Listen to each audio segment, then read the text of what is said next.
Bonjour à toutes et à tous et bienvenue dans ce nouvel épisode du podcast. Aujourd'hui notre invité c'est Mehdi Mari, ex-entraîneur du CSP Limoges, et voici un extrait tout de suite de notre discussion.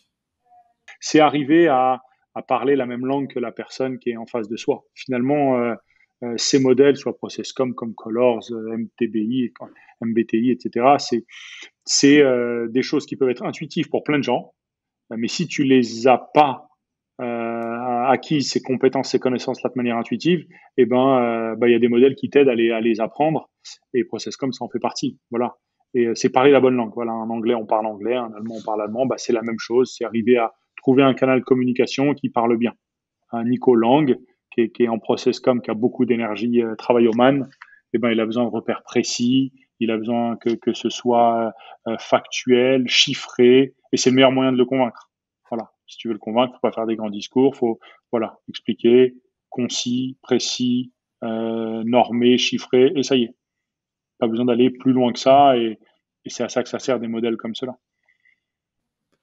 Avec Mehdi on a parlé de sa construction comme joueur sur les playgrounds, la base de la stratégie pour lui avant de devenir coach, de son incroyable expérience à Malaga avec Sergio Scariolo qui l'a poussé à devenir coach, de la construction d'un centre de formation de zéro avec Fribourg, comment on fait alors qu'on n'a même pas d'équipe, par où on commence, qu'est-ce qu'on fait, comment on les fait jouer ensemble, il nous donnera ses clés, et puis également on a terminé par le métier de coach un peu plus professionnel, ce que ça a impliqué, la manière de communiquer avec les joueurs et les méthodes qu'il utilise lui pour parler et utiliser des canaux de communication différents. On a parlé de la process communication, une méthode très très intéressante. J'espère que cette vidéo elle vous plaira. Dites-nous en commentaire ce que vous en avez pensé. Si elle vous a plu, abonnez-vous, likez la vidéo. On se retrouve très bientôt pour un nouvel épisode. Je commence toujours par dire merci déjà de prendre le temps de discuter avec moi. Parce que déjà c'est prendre du temps. Alors t'en as un peu plus du temps maintenant que ce que t'en avais avant, mais merci déjà. C'est toujours plus facile pour un passionné de prendre du temps de parler de basket, mais bon, c'est gentil de le prendre en tout cas. Merci. Merci de me solliciter. J'ai dit passionné, c'est peut-être le mot le mieux positionné, le mieux utilisé pour te décrire par rapport au basket. Alors, t'étais joueur avant d'être entraîneur, je suis pas sûr que tout le monde soit qui te connaisse, en tout cas qui t'ont vu entraîner, soit au courant. Du coup, pourquoi le basket? Pourquoi passion sur le basket? Comment t'es tombé dedans, dans la marmite quand t'étais petit? Alors, moi, je suis originaire d'Île-de-France. Donc oui, au départ, joueur un peu dehors sur les playgrounds. Après, j'ai joué à l'époque ce qui était le PSG Basket, qui était le PBR, qui a changé de nom, le Racing plusieurs fois. Mais Paris j'ai joué Basket Racing. exactement, j'ai joué en Benjamin. C'est la dernière année où il y avait le Benjamin France. Après, j'ai fait Minime France. Après, cadet. Et puis après, je suis parti, pareil, cadet France. Après, je suis parti à Toulouse. Et voilà, dès les premières années, j'ai perçu que ça me plaisait, que ça me passionnait. Et donc, j'ai continué. Alors à Toulouse en espoir, après à Roanne en espoir, et puis un petit peu en pro. Et puis après, j'ai vadrouillé un peu entre la N1 et la N2. Et dernière année de joueur, je l'ai fait à saison 2005-2006 à Malaga, Unicaja Malaga. Malaga, dans l'équipe satellite où j'étais le seul jeune joueur. J'avais 25 ans, seul joueur plus âgé, pardon, et le reste c'était des jeunes quoi, qui avaient 25, 20, qui avaient entre 16 et 18, 19 ans. Il y avait Victor Faverani qui était là. Lui était dans le Leb Ouais. Silver et moi je m'entraîne avec les deux équipes. Donc voilà, mais passionné depuis très jeune, au départ en tant que joueur, et puis après, en même temps que j'étais à Malaga, je passais le BE2, le tronc commun en contrôle continu, et puis le spécifique à l'époque c'était comme ça, je suis venu le passer à l'INSEP, et voilà. Et après j'ai enchaîné d'arrêter de jouer et de coacher uniquement. Ouais, t'as commencé du coup par les playgrounds. C'est parce que t'as dit t'as Benjamin, donc c'est quand même tôt. C'est dû à la taille, c'est parce que ta famille connaissait. Enfin, comment tu t'es retrouvé vraiment propulsé sur le monde du basket? Ouais, il y avait la taille certainement parce que je voulais faire du sport. Donc quand tu es jeune à Paris, tu veux faire du sport, il y a voilà, quelques associations sportives ici et là. Et puis dès que je me suis présenté, on m'a dit, toi t'es grand, viens faire du basket avec nous. Alors c'est comme ça, hein, comme ça. T'es grand, toi, viens faire du basket avec nous. C'est le gardien de la salle, je me rappelle, qui m'a dit, mais tu sais, le basket, c'est tel jour, et il me dit, bah, viens tel jour, tout ça, se trouve, ça te plaire. J'y suis allé, ça m'a plu, et hop, voilà. J'ai enclenché Ah, directement. le gardien de la salle alors qui nous a donné Mehdi. Exactement. Ouais, la particularité quand même en Île-de-France, c'est le nombre de personnes qui veulent faire du sport. Ouais, Et donc, faut arriver à. C'est vachement dur, même encore maintenant, hein, à organiser le basket. On voit le nombre de joueurs en championnat de France Espoir qui sont originaires d'Île-de-France, c'est énorme. Et c'est dur de recenser tous ces joueurs-là. Donc, c'est un ouais, peu tout le monde qui oriente. Et les plus grandes, évidemment. Parce que quand on est jeune à Paris, c'est un passage obligatoire. ouais, et puis plaisant. Voilà, il fait beau dès qu'il commence à avoir des beaux jours. Voilà, le samedi, le dimanche, ouais, c'est un bon apprentissage. Un bon apprentissage aussi de la Ouais. stratégie. C'est souvent, je mets ça en avant quand je fais des formations d'entraîneur. La première étape de la stratégie, c'est quand si tu perds, il y a 6 équipes qui attendent et il faut pas perdre. Et donc, bah, lui, il est à droite, lui, il l'est pas, lui, il va à gauche, lui, il va à droite. Les plus anciens qui sont dans ton équipe, eh ben, ils arrivent à t'expliquer vite ce que c'est la stratégie. Ouais, mais c'est vrai. Et souvent, tu l'entends ça d'ailleurs. Hein. Sur les playgrounds, t'as toujours un ou deux anciens, tu vois, qui ont toujours été là. Et tu sens qu'ils bon, ils organisent le truc de manière générale, mais sur le terrain, c'est eux aussi qui décident. C'est pas ceux qui vont le plus vite, mais ceux qui te disent. Lui, laisse-le tirer, lui fait ci, lui fait ça. Et, c'est ce qu'on appelle des floor general sur un terrain à 5-5, mais sur Ouais, les playgrounds, complètement. c'est pareil. Ouais, complètement. Complètement. Et quand il y a beaucoup d'équipes qui attendent sur le côté, eh ben, tu vois qu'il faut prendre les bonnes décisions, surtout sur les ballons qui te permettent de sortir ou de rester une partie de plus. Et c'est là, hein, vraiment, moi je mets souvent ça en avant dans le volet stratégie. Quand je fais des formations d'entraîneur, je mets souvent ça en avant. De dire le bon sens qu'on peut, quand on est sur le playground, c'est ça, c'est de dire, mais lui il fait que tirer, vas-y, colle-le. S'il drive, viens aider. Ou lui il va tout le temps à droite. Et c'est des plus anciens, des plus expérimentés qui avaient ce rôle-là. Et finalement, c'est ça, quand on apprend en entraîneur et qu'on prépare une équipe pour un match, bah, l'idée c'est de pas laisser les joueurs adverses ou l'équipe adverse jouer sur leurs points forts qu'ils utilisent habituellement, c'est d'essayer soit de les limiter, soit ne pas les laisser y aller. Bah, c'est ça, c'est la même chose. C'est la base de la réflexion d'ailleurs. Hein. C'est comme un jeu d'échecs, quoi. C'est comment tu fais pour mettre l'autre en difficulté et comment. Enfin, ces Exactement. problématiques-là, on Complètement. les retrouve partout. Complètement. On les retrouve partout. Complètement. Mais du coup, donc t'es parti à Toulouse en centre de formation parce que t'avais Ouais. envie d'en faire ton métier en tant que joueur. Ouais, et puis à l'époque, c'était pas super encore organisé comme ça commence à l'être maintenant, la formation en Île-de-France. Donc, on était Ouais. beaucoup de joueurs et moi, j'avais envie d'aller ailleurs, quoi. J'avais envie cette ambition-là. Quand j'ai été faire des essais un peu partout, hein, je me rappelle, j'avais été à Toulouse, à Montpellier, j'avais été à Bourg-en-Bresse, je crois. Et puis après, Toulouse, il m'avait Ouais. dit oui, ça m'avait plu. Hop, j'ai dit allez, j'y vais. Ça s'est fait comme ça. Hein. Maintenant, avec du recul, c'est ça qui est beau quand on est gamin, hein, c'est que les décisions, elles sont prises en 10 minutes, quoi. J'ai envie de jouer au basket, il me propose de jouer au basket, on y va, quoi. Ah ouais, Ça va pas vraiment, plus j'ai fait loin. mon sac, j'ai dit hop, j'y vais, voilà. Mi-août, j'étais là-bas avec mon sac à dos, un sac de voyage avec 3 trucs dedans, et voilà. T'as pas eu de problème avec la famille, ils ont accepté direct. Ouais, plutôt assez vite. Vu que j'étais passionné et que voilà, mon père il voyait que j'étais tout le temps en train de jouer dehors, tout ça, il s'est dit, il a trouvé une voie qui lui plaît, vas-y. Ouais. C'est important d'avoir des parents qui soutiennent parce que c'est pas facile de s'éloigner jeune comme ça. C'est important d'avoir le soutien des parents parce que si tu vas un peu en demi-teinte en reculant, c'est pas toujours facile. Voilà, exactement. Donc, Premier soir, c'était particulier, mais après, ça y est, hein, j'avais trouvé une voie qui me plaisait, j'étais enchanté. et puis ce qui est marrant, c'est qu'on en reparlera après, mais il y a un côté globe-trotter chez toi où tu as toujours bougé et tu allé chercher des trucs ailleurs.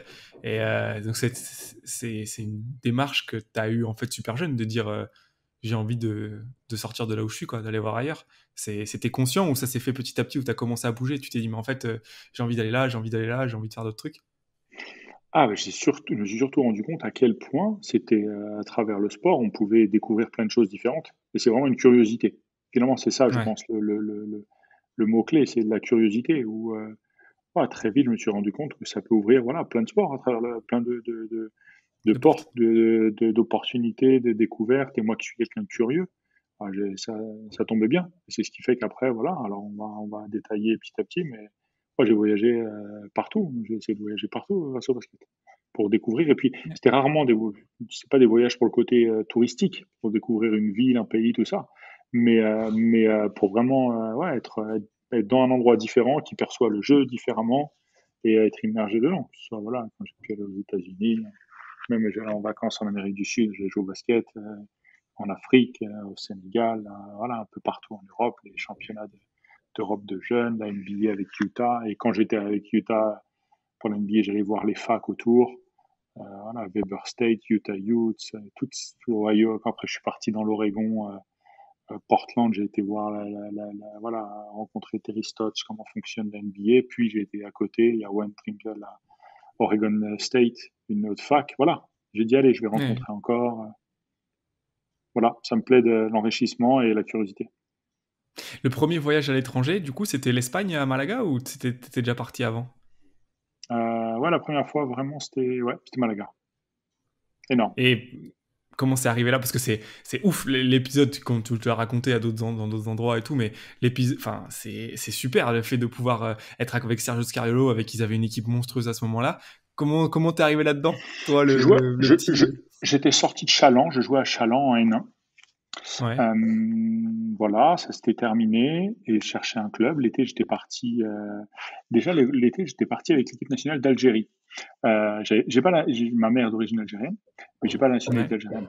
Et l'équipe nationale voulait me faire m'aider à avoir la nationalité algérienne parce qu'il y avait l'afro-basket en Algérie à ce moment-là. Donc j'étais parti avec eux. ok, On est parti donc un stage en Algérie énorme, la vie là-bas, découvrir le basket, tout ça. On est parti en stage en Italie avec l'équipe nationale. Et ok. puis là-bas, je rencontre Bossia Tanjevic au bar d'un hôtel. Comme ça, il m'aborde et on discute pendant 1 heure et demie, tous les deux. Génial, il coachait la Turquie à l'époque. Ouais, On joue avec, bon, on était au début de la pré-saison, donc lui, il avait pas les meilleurs joueurs et on les bat avec l'Algérie. Incroyable, l'Algérie qui bat la Turquie, même si c'est un tournoi avant les je suis pas sûr que compétitions ça arrivait beaucoup de européennes. fois Enfin, quand même, hein. c'était énorme. Ouais, Et suite à ça, il y avait les Jeux méditerranéens qui étaient à Almeria, au sud de l'Espagne. Et donc, moi, je vais là-bas avec l'équipe nationale et tout. Et puis après, j'avais un ami qui vivait là-bas. Et puis, moi, j'ai pas pu avoir mon papier algérien, donc je ne pouvais pas rester avec eux pour la suite, quoi.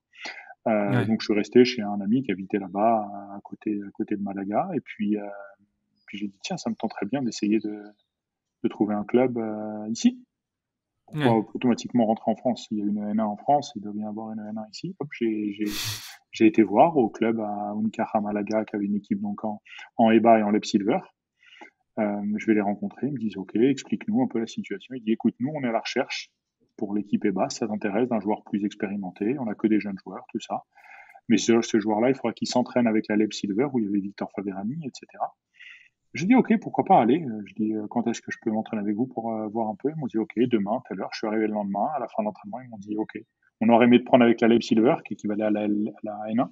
Mais bon, on n'a Ah pas de non, ouais. place par rapport, j'étais étranger. Hein. Mais avec Ouais. la EBA, si ça t'intéresse, voilà, on s'est mis d'accord. Et puis voilà, j'ai vécu là-bas. Et puis j'ai demandé très vite à avoir accès aux entraînements de Scariolo pour les regarder, puisque j'habitais pile entre le Palacio Deportivo Martín Carpena, donc la salle où s'entraînent et où jouent les pros, et le centre d'entraînement du centre de formation Déjà. d'Unicaja Malaga.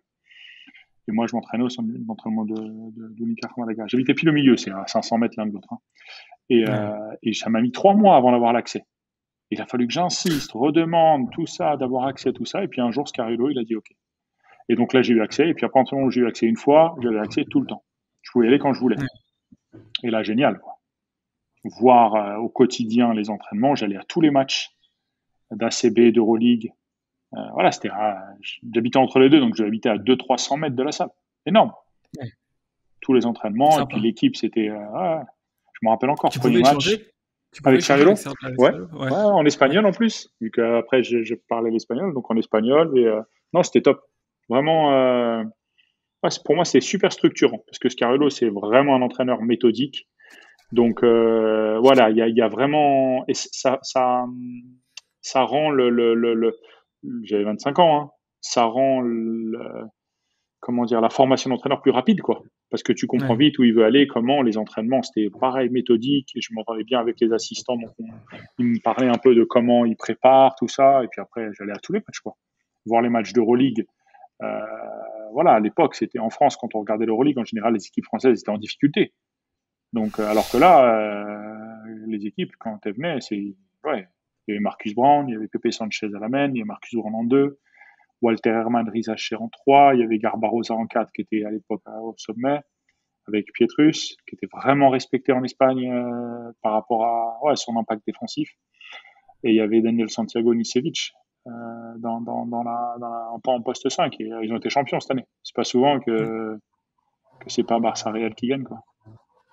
Et je t'ai coupé du coup pour poser la question sur Scalolo. T'allais dire le premier match, t'avais une anecdote?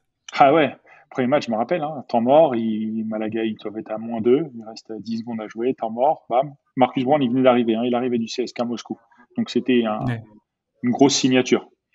Balle à Marcus Brown, tout le monde en bas, il joue one man show, il tire à 3 points, il rate. 10 000 personnes. Hein. Martin Carpena, c'est blindé. Un dimanche après-midi. Je sais plus contre qui c'était, mais c'était son premier match. Il rate. Ouais. Et c'était intéressant de voir l'attitude après. Rien. Bam, bam, froid. Il a tapé dans les mains à tout le monde. Il n'y a pas eu un bruit, pas eu un rien. Il a été au vestiaire. Et par contre, les matchs d'après, là, il était tout de suite, il était tout de suite très haut en termes de vigilance et le niveau de performance, c'était énorme. Pareil, les entraînements, Ouais. tout ça. Pas à ce moment-là parce que j'avais pas accès, donc j'ai pas pu voir, mais on m'a dit, parce qu'on discutait souvent avec les assistants et tout, ils me disaient, ouais, là, depuis le dernier match, apparemment, aux entraînements, Marcus Brown, il dit pas un mot, et tout de suite, les perfs d'après, c'était énorme. C'est recentré sur le travail. C'était intéressant de voir l'attitude qu'il a eue après avoir échoué, quoi.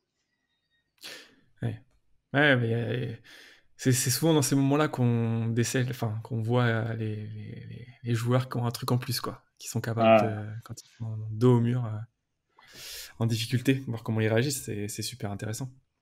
C'est super intéressant. Toi, culturellement, en plus, l'aventure, elle a dû être folle. T'es arrivé sans parler espagnol, du coup, j'imagine. Non, du tout. Pas un mot. Je Et n'avais jamais fait t'as appris appris. l'espagnol à l'école. Rien. J'arrivais, voilà. Quand le coach il disait box out, je comprenais. Quand il disait defensa, voilà, contre-attaquer, mais sinon rien. Et moi, pour le coup, là, j'ai fait 7 ans d'allemand et je suis incapable de m'exprimer si je vais quand voilà, je vais en Allemagne. Par contre, en espagnol, le fait d'être immergé, plus j'ai pris des cours. Et après, maintenant, Ouais. j'ai la sensation de parler, de pouvoir parler couramment sans avoir une discussion élaborée, mais de pouvoir parler espagnol. Donc, les cours plus immersion complète, voilà, en 3 mois, déjà, j'arrivais à avoir des discussions avec les gens, quoi. Ouais, moi j'avais un niveau de base, hein, moi personnellement, mais bon, il n'était pas non plus énorme. Et quand je suis arrivé, l'immersion, c'est, bon, Ouais. y a rien de mieux, quoi. Bon, tu t'immerges dans la culture en plus, donc il y a des choses que tu comprends juste parce que tu vis avec les gens au quotidien. Il y a des trucs qui sont pas dissibles. Et en plus, pour le vocabulaire, c'est incroyable.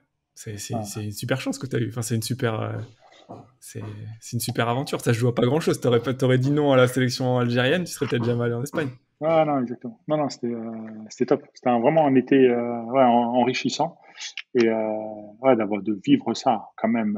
Et l'organisation, pareil, du centre de formation. Ils ont une unité de lieu où il y a 3 terrains. C'est un hangar, hein, c'est même pas une salle, c'est un hangar. Hein. Mais Ouais, après, le climat fait que bon, l'été, il fait très chaud, invivable. mais le reste du temps, on peut s'entraîner normalement. J'imagine qu'ils sont améliorés maintenant. Hein. Mais c'était largement suffisant. C'était largement suffisant. Et la Tu y es qualité pas des retourné entraîneurs depuis? au quotidien, je suis retourné une fois depuis. Ouais, une seule Ouais, fois. t'es pas allé voir le centre de formation du coup. Non. Par nostalgie, histoire de voir comment ça va évoluer. C'est vrai, mais c'est une bonne idée. C'est une bonne idée de déplacement. Ouais, je sais que t'aimes bien aller en Espagne en plus, donc. Mais justement, en parlant d'Espagne, toi, pour un jeune t'avais 24 ou 25 ans à ce 25 moment-là, ans. quand tu Ouais. arrives en Espagne, qui a toujours vécu en France, et c'est quoi qui t'a. Ils ont quand même une culture différente, même si elle est proche de la nôtre, une culture basket, la différence est encore plus énorme. J'ai pas envie de te poser la question basique, c'est quoi la différence entre la France et l'Espagne, mais c'est quoi toi qui t'a choqué, qui t'a marqué le plus quand t'es arrivé? À quel point déjà le jeu était extrêmement organisé, tenu.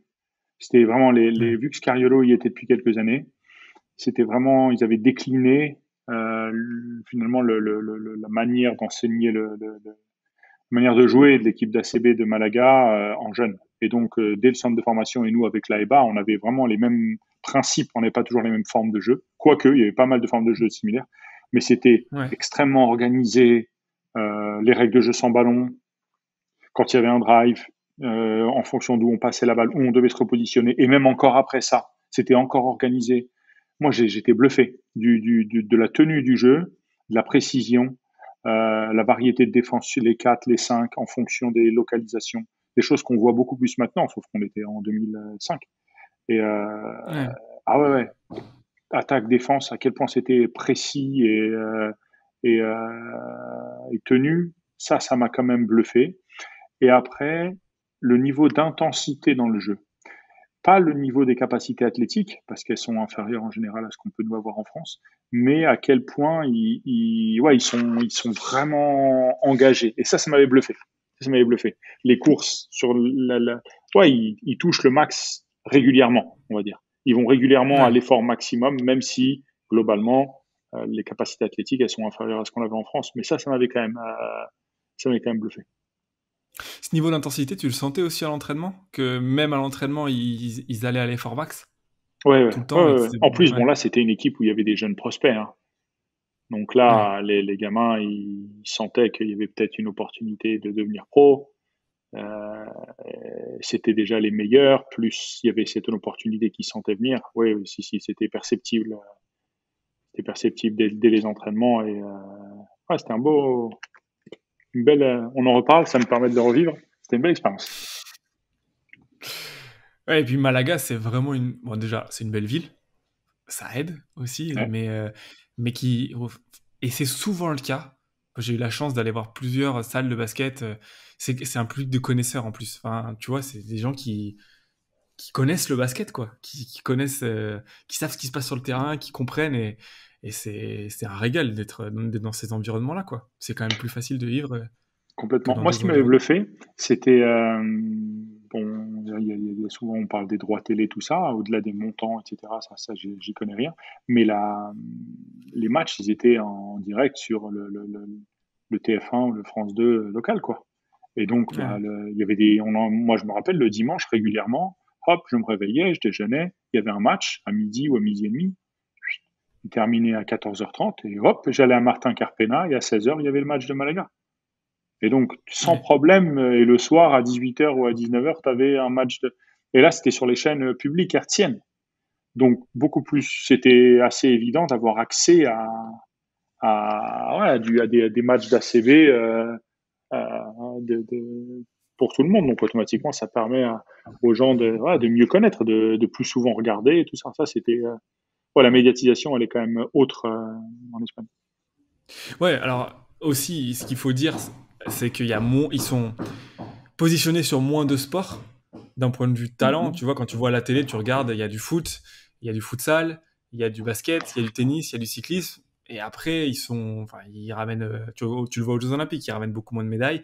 Mais par contre, sur ces sports-là, qui sont des sports culturels, il y a une émulation particulière où les gens ils connaissent quoi. Tu vois, moi ici à Barcelone, je rencontre des gens qui connaissent rien au basket, mais Pau Gasol ils savent qui c'est, Nicolas Mirotic ils savent qui c'est, Jasikevičius ils savent qui c'est. Tu vois, il y a un c'est culturel, c'est des trucs qui s'expliquent pas, je pense. C'est lié. Je lisais un livre sur l'Espagne, tu vois, il disait que Franco, il avait joué un rôle aussi dans ça culturellement. Il y a des trucs qui s'expliquent pas, mais ouais, il y a un truc qui est. D'accord. Ça me fait écho à Pietrus. C'est-à-dire que Pietrus, c'était le backup de Garbarosa à l'époque. Ouais, Garbarosa, il était vraiment au summum, hein. Des fois, en plaisantant, je disais, Garbarosa, quand il quitte la maison et qu'il va au match, il dit à sa femme et ses enfants, je vais faire des séries de tirs avec plein de rebondeurs, hein. Des fois, la perception que j'avais, c'était, Piscariolo, il utilisait vraiment ses capacités, les pick and pop à tout va, ouais, vraiment. Et donc, ouais, tout de suite, j'ai vu un intérêt majeur à ce que,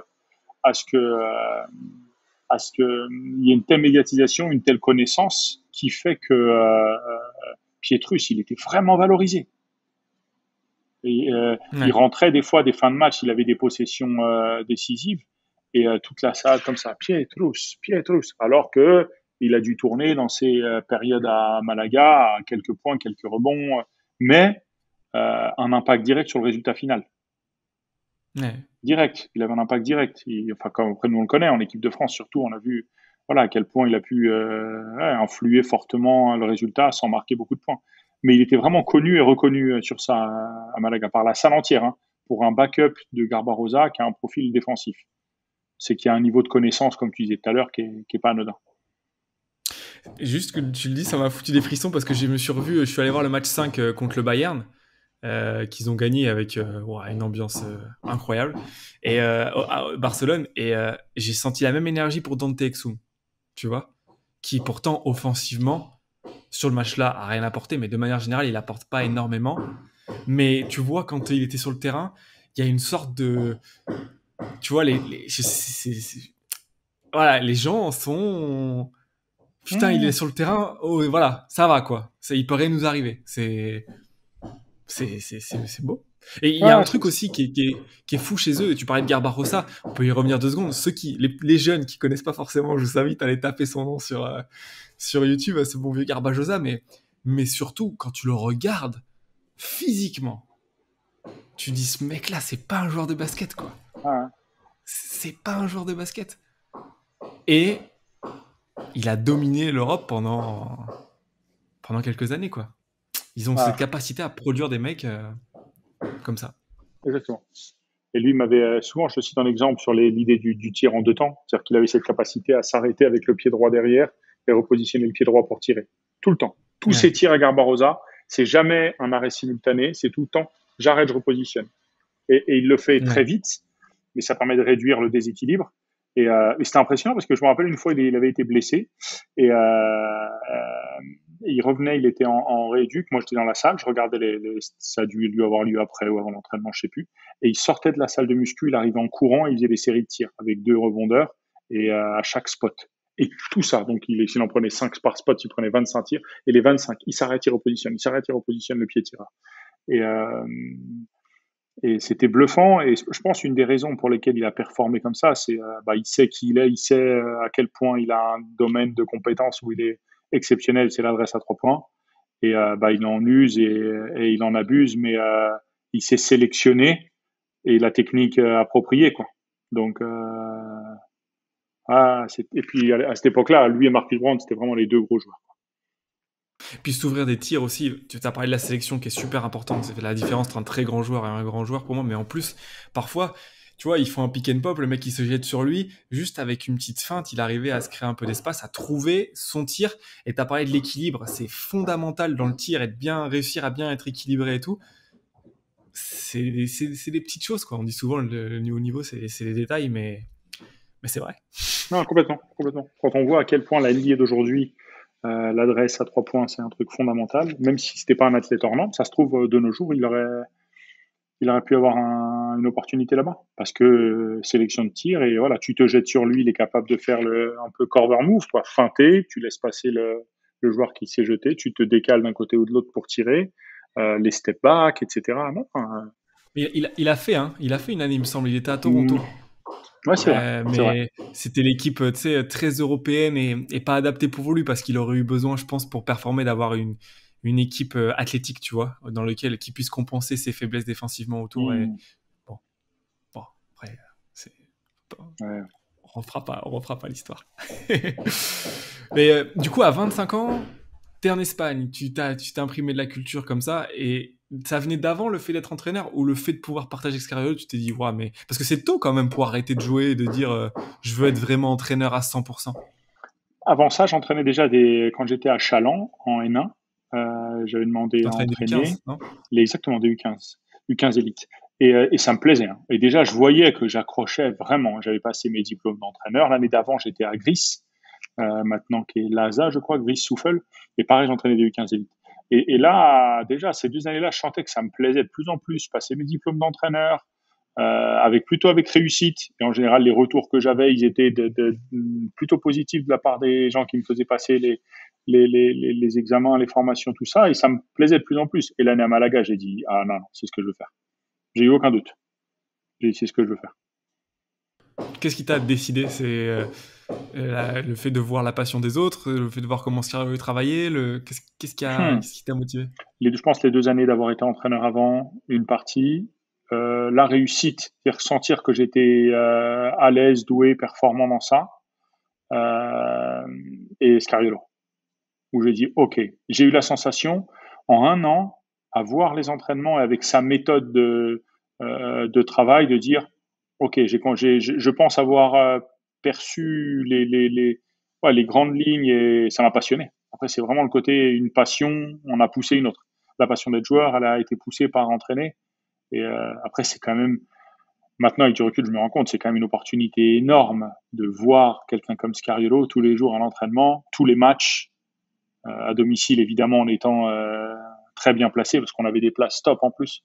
Donc on voyait, parce que Martin Carpena c'est immense, donc on voyait vraiment tout, échanger, donc on y avait match le lendemain, des fois on discutait.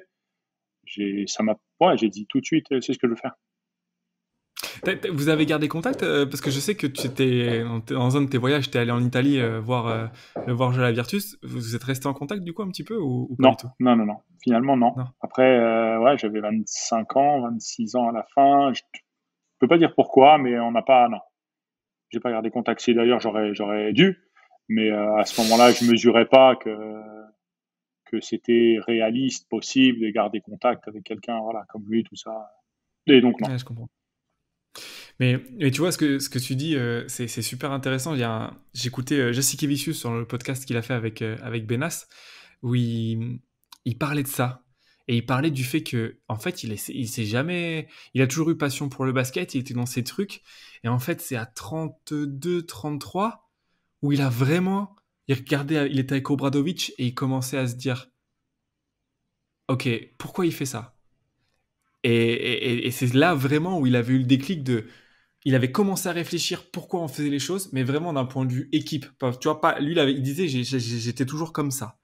Et du coup, le fait de commencer à réfléchir, en fait, ça a commencé à être une drogue parce que j'ai commencé à réfléchir à comment, et en fait, je me suis dit, c'est ça que je veux, mais que ça avait pris du temps, tu vois. Toi, ça s'est fait tôt, du Ouais, coup, ce trigger-là. ouais, complètement, complètement.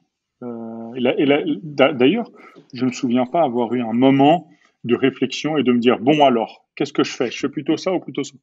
Non, Ouais. non, tout de suite j'ai dit ok, j'ai envie d'entraîner. Et après, vu que j'ai eu l'opportunité d'être entraîneur immédiatement, bah ça a validé le truc, mais il n'y a pas eu de réflexion. Voilà, il n'y a pas eu de Ouais. moment de peser le pour et le contre. Non, vraiment, hop, une passion en a poussé une autre. J'ai dit allez, c'est ça que j'ai envie de faire. Du coup, l'année s'est terminée, t'as arrêté de jouer, t'as eu une opportunité, t'es allé la chercher. Comment ça s'est passé pour repartir à l'étranger encore, du coup? Ouais, exactement, en Suisse, à Fribourg. Après, c'est la Suisse romande. Fribourg, donc on parle français, en gros, quand on dit la Suisse C'est quand romande. même plus facile, Et c'est vrai. exactement, même s'il y a une partie du canton de Fribourg qui est alémanique, mais ils avaient le projet à Fribourg de créer une académie de basket, un centre de formation. Et l'entraîneur de Fribourg, l'équipe pro à l'époque, qui était la meilleure et qui est encore en ce moment, il joue les finales, je crois, La les meilleure équipe demi-finales. suisse. Ouais, et il jouait la Coupe d'Europe, tout ça, donc c'était vraiment un gros club. Et l'entraîneur de Fribourg, c'était mon ancien entraîneur, Damien Leroy, qui était mon ancien entraîneur à Toulouse, au centre de formation. Et c'est lui qui m'avait D'accord. recruté, et on avait gardé contact pour le coup. Et puis, je passais mes diplômes d'entraîneur. Voilà, j'étais à Malaga, on en avait parlé et tout. Et puis, il m'a dit, écoute, à Fribourg, ici, ils veulent construire un truc sympa, garde ça en tête. Et puis, petit à petit, on en a reparlé. Et puis, je suis allé, une fois, j'ai fait à l'époque, un Malaga Balmulhouse, je crois. Et puis, je suis allé les rencontrer, tout ça. Je suis revenu, j'ai dit, ok, allez, ça me plaît, j'ai envie de faire ça. Et donc, je me suis engagé avec Fribourg et j'ai passé 7 ans là-bas où j'étais assistant des pros. Donc, en première division suisse, on a fait 2 années la Coupe d'Europe, l'Eurocup une fois et la BCL une fois. L'équivalent, hein, c'était l'ULEB Cup et la. Du Bref. lab. Mais c'est ça. Et en parallèle, voilà, créer un centre de formation. Pour le coup, là, c'est le créer, hein, des U15, U18, Espoir. Et génial parce qu'on arrive bon, à former des bons joueurs. Et puis on arrive à aller à Euroleague Junior pendant 2 ans. On bat Montepaschi Siena à l'époque du grand Montepaschi Siena. On bat Cibona Zagreb. La première victoire en Euroleague Junior, c'est Cibona Zagreb. C'est notre premier match au buzzer. On est Fribourg, qui est quand même pas la Suisse, qui est quand même pas un grand pays de basket. Euh, Cibona Zagreb. Et puis en faisant, enfin je veux dire, il y avait, je me rappelle, Gherardini et Bodiroga dans les tribunes en faisant homme à homme, en faisant step out sur les pick and roll. Il n'y avait pas un côté stratégique incroyable. Ouais. Et ça, il y avait vraiment une forme de fierté de dire, avec juste en formant. Après, on s'entraînait énormément. Avec du recul, c'était fou. C'était fou. C'était fou. C'était fou. Les gamins, Jonathan Casadi, etc., ils pourraient en parler. Ouais, c'était fou. On s'entraînait 3 heures le matin, 3 heures l'après-midi dès qu'il y avait des moments, des vacances scolaires, tout ça. C'était fou. Mais on a formé des joueurs en partant d'une base de départ pas énorme, comme il peut y Ouais. avoir dans un petit pays comme la Suisse. Le projet, du coup, dès que t'es arrivé, il y avait des trucs déjà en place ou t'as vraiment tout créé de zéro? Ah, ça, c'est avec du recul, là, de zéro. Pour le coup, rien. Il y avait, De le zéro? président était top. Il y avait un général manager, Laurent Meuvely, quelqu'un d'exceptionnellement intelligent, fin, qui maintenant bosse pour la Fédé, que je dis pas de bêtises, hollandaise d'athlétisme, euh, Ok. qui est un connaisseur de basket, qui était directeur sportif du club, et en parallèle, qui était entraîneur national en athlé, et maintenant il a été recruté pour la Hollande. Et donc le président du club, il avait acheté un ancien hôtel et il voulait, voilà, au premier étage et deuxième étage, le centre de formation et aux étages du dessus, reformater les chambres pour faire les appartements pour les joueurs pro. C'était un business, enfin j'imagine que lui voyait ses intérêts, mais c'était pas rien quoi. Premier, deuxième étage, vas-y Mehdi, tu fais le recrutement, t'organises. Ah, il y avait même pas d'équipe. T'es vraiment Ah parti de non, non, non, zéro. non, voilà, t'organises où les gamins ils vont manger, comment ça se passe, vas-y. Donc on a été dans un restaurant pas loin à côté, les rencontrer, voilà, au Café des Arcades, je me rappelle à Fribourg, leur expliquer le projet, tout ça. Ils ont dit bon bah ok, voilà, ce sera tel tarif, tout organisé, vraiment du sol au plafond. T'as commencé par Les, quoi? Comment tu commences ça? je- Que t'as on a- commencé par les joueurs? T'as commencé par la Automatiquement, structure? on pouvait pas, on était obligé de faire les joueurs et Damien Leroy, il m'a énormément aidé. Et les joueurs et la structure parce on allait recruter Jonathan Casadi à Berne au mois de juin, hein, parce que moi j'ai dû signer au mois de mai, un truc comme ça au mois de juin, hein, à Ouais. Boomplex, Jonathan Casadi dans la banlieue de Berne. Et en même temps qu'on parle avec Jonathan, sa maman, bah, il faut de l'autre côté avoir une structure pour les accueillir. Après, ce qui était bien, c'est qu'il y avait le président, il avait mis des moyens, donc on avait une vraie structure pour accueillir ces gens-là, mais il fallait organiser tout, quoi. Et donc en parallèle, c'est les deux choses qu'on a fait. Et dès que ça a été fait, bam, basculer sur voilà le staff, le programme de la reprise, et la première année, on est arrivé, je crois qu'on a commencé avec les cadets. Première année, on a fait que les cadets, et on a tout raflé. Champion suisse romande, champion suisse, tout, tout, tout. Et donc ça a validé le projet. Et pareil, hein, on n'avait même Ouais. pas de jeu d'écran. Je me rappelle. Hein. Là, c'était extrême. Hein. Je disais, le 50 niveau de tours? compétence des joueurs, il fait que si on rajoute des écrans, on va rajouter de la complexité, on centre le travail sur le développement individuel, le tir surtout. On prenait 30 tirs à 3 points dans les matchs. Le développement athlétique, parce que c'est nécessaire. Et c'était ça. Et après, petit à petit, on Vous jouiez à a, 5 tours, du coup? Ouais, il y en avait un en post-up, soit en fonction des rapports de force ou pas. Il y avait beaucoup de jeux rapides. Et après, ouais, là, j'ai repris Malaga à bloc, quoi. Drive, le jeu sans Ouais. ballon en fonction du drive, s'il y a milieu, s'il y a baseline. Comment on ressort la balle, comment on se repositionne après le premier drive, comment on réattaque. Et allez, et on voulait faire un truc Ouais. hybride contre l'homme à homme, la zone et l'impact au rebond offensif, parce que beaucoup tirer et beaucoup driver, kicker, ça désorganise la défense. Donc, le rebond offensif, ils sont friables. Voilà, et on jouait comme ça, et on défendait fort, tout terrain. Ouais, voilà. On essayait d'avoir un minimum de stratégie, un maximum de développement individuel, et donc, bah, la progression de l'équipe, elle était comme ça, quoi, au fur et à mesure. Du coup, quand les jeunes y sont arrivés, vous avez commencé par, ok, bon, on va créer des choses tactiquement simples, mais quand même créer une structure sur le long terme, mais surtout on va développer les joueurs, et donc pour développer les joueurs, il faut qu'on passe par les fondamentaux, en gros. Ah ouais, Parce ouais. que je pense que c'est intéressant de, tu vois, enfin, tu vois, je suis sûr qu'il y a plein de, s'il y a des entraîneurs qui écoutent ça, ils vont se dire, mais comment, par où je commence, quoi, il y a trop de trucs à faire. Et dans ce genre de situation, faut cadrer, quoi. C'est quoi le plus important? Donc, Ouais, complètement. comment t'es parti du truc? Comment tu t'es dit, on va Euh, commencer par ça en particulier? là, pour le coup, l'expérience Malaga, plus les livres, parce que les livres de Pierre Vincent, les deux, surtout le bleu, super structurant. Super structurant. Voilà, Ouais. comment on organise le jeu avec des jeunes, le développement du tir, soit les tirs en course, les lancers francs, capital. Les tirs en course, les lancers francs, le tir extérieur. Déjà là, c'est un point déterminant, parce qu'en jeune, il faut pas oublier qu'il y a quand même beaucoup de choses qui se jouent juste sur ça. La capacité à mettre des tirs en course, avoir une variété de finition dans les tirs en course, à mettre des lancers francs à un bon pourcentage, à avoir Ouais. une énergie défensive et des principes simples d'être sur les lignes de passe, comment on vient aider, comment on rentre dans les rotations. Et ça, c'était des points essentiels et aller au rebond offensif. Et là, déjà, on a une base de départ. C'est Messina qui dit on donne pas de panier en contre-attaque et on donne pas de rebond offensif. Déjà, on réduit le nombre de points qu'eux vont scorer. Si nous, on s'évertue à aller dans le jeu rapide, donc marquer les paniers en contre-attaque, et aller au rebond offensif, on va augmenter notre nombre de points à nous. Et on essayait de pas jouer des tonnes de possession demi-terrain et d'arriver à jouer beaucoup sur de la transition. Et c'était dans l'idée de si on a des avantages sur le jeu rapide, sur du surnombre, on les joue. Sinon, c'est transférer vite la balle d'un côté à un autre. Ça, c'était pour moi une règle de base dans la formation des jeunes. J'ai fait souvent des cliniques. J'en ai fait un clinique Aura, je crois, au Krebs de Voiron. Et il y a plein de gens qui m'ont fait des retours sur ces cliniques-là, sur quelle formation, quelle forme de jeu avec des jeunes, parce que c'est difficile. À la télé, on voit des matchs de jeunes, on voit des matchs de pro, pardon, on voit très peu de matchs de jeunes. Quand c'est Euroleague Junior, comme ça va avoir lieu là, c'est du basket de seniors. Il faudrait aller voir la mini Copa. Voilà, comment pour avoir un exemple de ce qui se fait ailleurs de forme de jeu, ce serait ça. Et c'est intéressant d'ailleurs. Et donc l'idée c'était ça. C'était on est soit 5 autour, soit 4 autour et un dans le jeu intérieur. Et on essaie de driver sur des surnombres. Si on n'a pas transféré vite la balle d'un côté à l'autre, et là d'un côté à l'autre, et là driver et les règles de jeu sans ballon, Scariolo.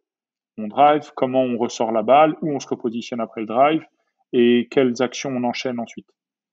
Voilà. Et après, c'était des choses simples, des tonnes de temps au développement du tir, des tirs en course, des lancers francs, du développement athlétique. On faisait une séance par semaine de développement athlétique. Tu la faisais toi? Non. On avait Les séances? Non. non. La particularité ensuite, c'est qu'il y a beaucoup un public d'ex-Yougoslavie, beaucoup de joueurs. Il y a une année, même je crois, le meilleur rebondeur et le meilleur marqueur d'un Euro U18, qui était les joueurs d'ex-Yougoslavie, était né en Suisse. Donc il y en a beaucoup qui restent. Et moi, j'ai eu la chance de travailler avec Mirela Vukovic, qui est préparatrice physique, et Simona Soda, qui est entraîneur, donc deux filles d'origine croate.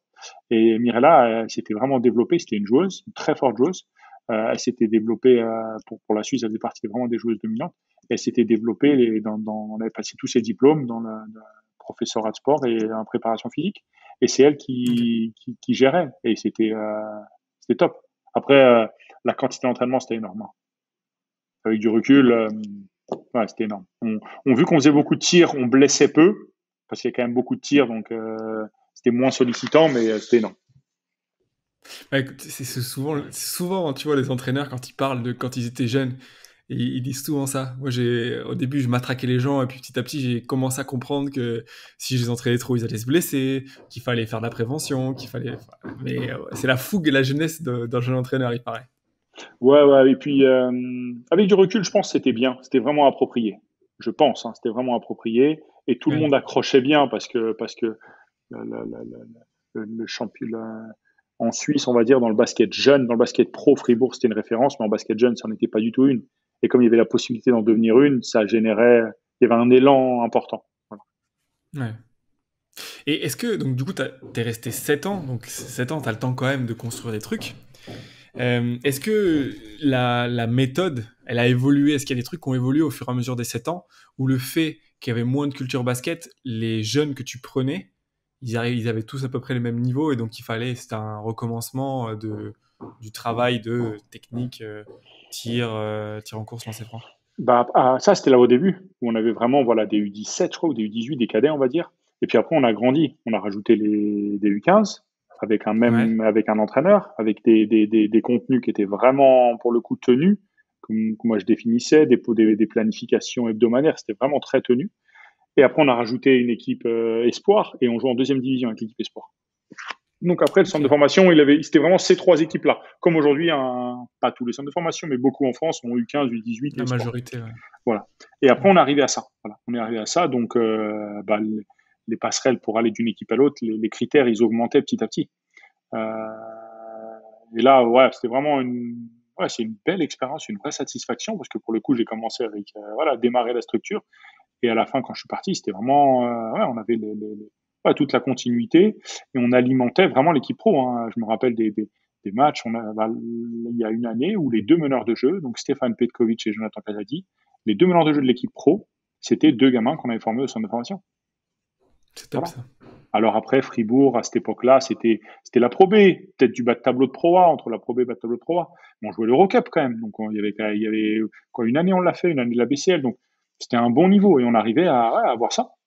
Et maintenant, voilà, il y a plein de gamins qui en équipe suisse, je peux pas dire quelle part, mais une part qui ont des gamins qu'on avait formés à l'académie à Fribourg à l'époque. Là, à la fin, la structure, tu gérais tous les contenus et en plus, tu coachais une des équipes? Tu coachais les espoirs? Ouais, Comment exactement. ça Je coachais faisait? les espoirs, gérais tous les contenus, j'étais assistant des pros. Là, par contre, la charge, elle était costaud. Parce que Importante. vraiment, ouais, vraiment, les contenus U15, U18, espoirs, je gérais, j'entraînais les espoirs et je coachais les espoirs et j'étais assistant. Tu vois, si tu devais comparer aujourd'hui le taf d'entraîneur de professionnel par rapport au travail voilà, de développer la structure, c'est complètement différent. Mm. Euh, En termes de... Qu'est-ce qui a été le plus enrichissant pour toi? C'était ce côté structure où tu as de la liberté de pouvoir travailler sur plein de trucs, ou le monde pro qui est quand même un peu restrictif, entre guillemets, parce que tu prends des mecs déjà formatés, qu'il faut faire travailler ensemble, c'est pas le même travail, quoi. C'est pas le même métier, carrément. Ouais, les deux m'ont beaucoup plu. On va dire que j'ai vraiment pris plaisir énorme dans la formation. Mine de rien, je suis coach depuis 2006, donc ça fait 16 ans, et dont une bonne partie avec de la formation. Et arrivé à un moment donné, je me disais, allez, j'ai envie de voir au-dessus un peu une perception d'avoir fait le tour la curiosité, encore une fois, de dire, ok, Ouais. maintenant j'ai envie de voir ailleurs, qu'est-ce qu'il peut y avoir de différent. Ce moment-là, c'est au bout des 7 ans à Fribourg où t'as voulu partir et t'as eu du mal à trouver une opportunité. Comment ça Non, s'est non, non, je passé? pensais pas à ce moment-là. Ça s'est fait vraiment petit à petit. Je pense que c'est à Limoges, quand j'ai été entraîneur espoir à Limoges, Ah, que j'ai eu cette volonté de franchir le cap. Parce qu'en quittant Fribourg, j'étais à l'Asvel. Super expérience, encore une fois. Centre de formation, mine de rien, plein de gamins que voilà, on voit maintenant, les Charles Gaillou, les Aminoua, les Dick et Diawara, les Lucas Ergot et compagnie. On parle même pas des Chassons parce qu'il était un peu avant moi, Olivier aussi juste un peu avant. Mais ça fait plein de il y en a bons joueurs. quelques-uns qui sont sortis, ouais. Ouais, exactement, exactement.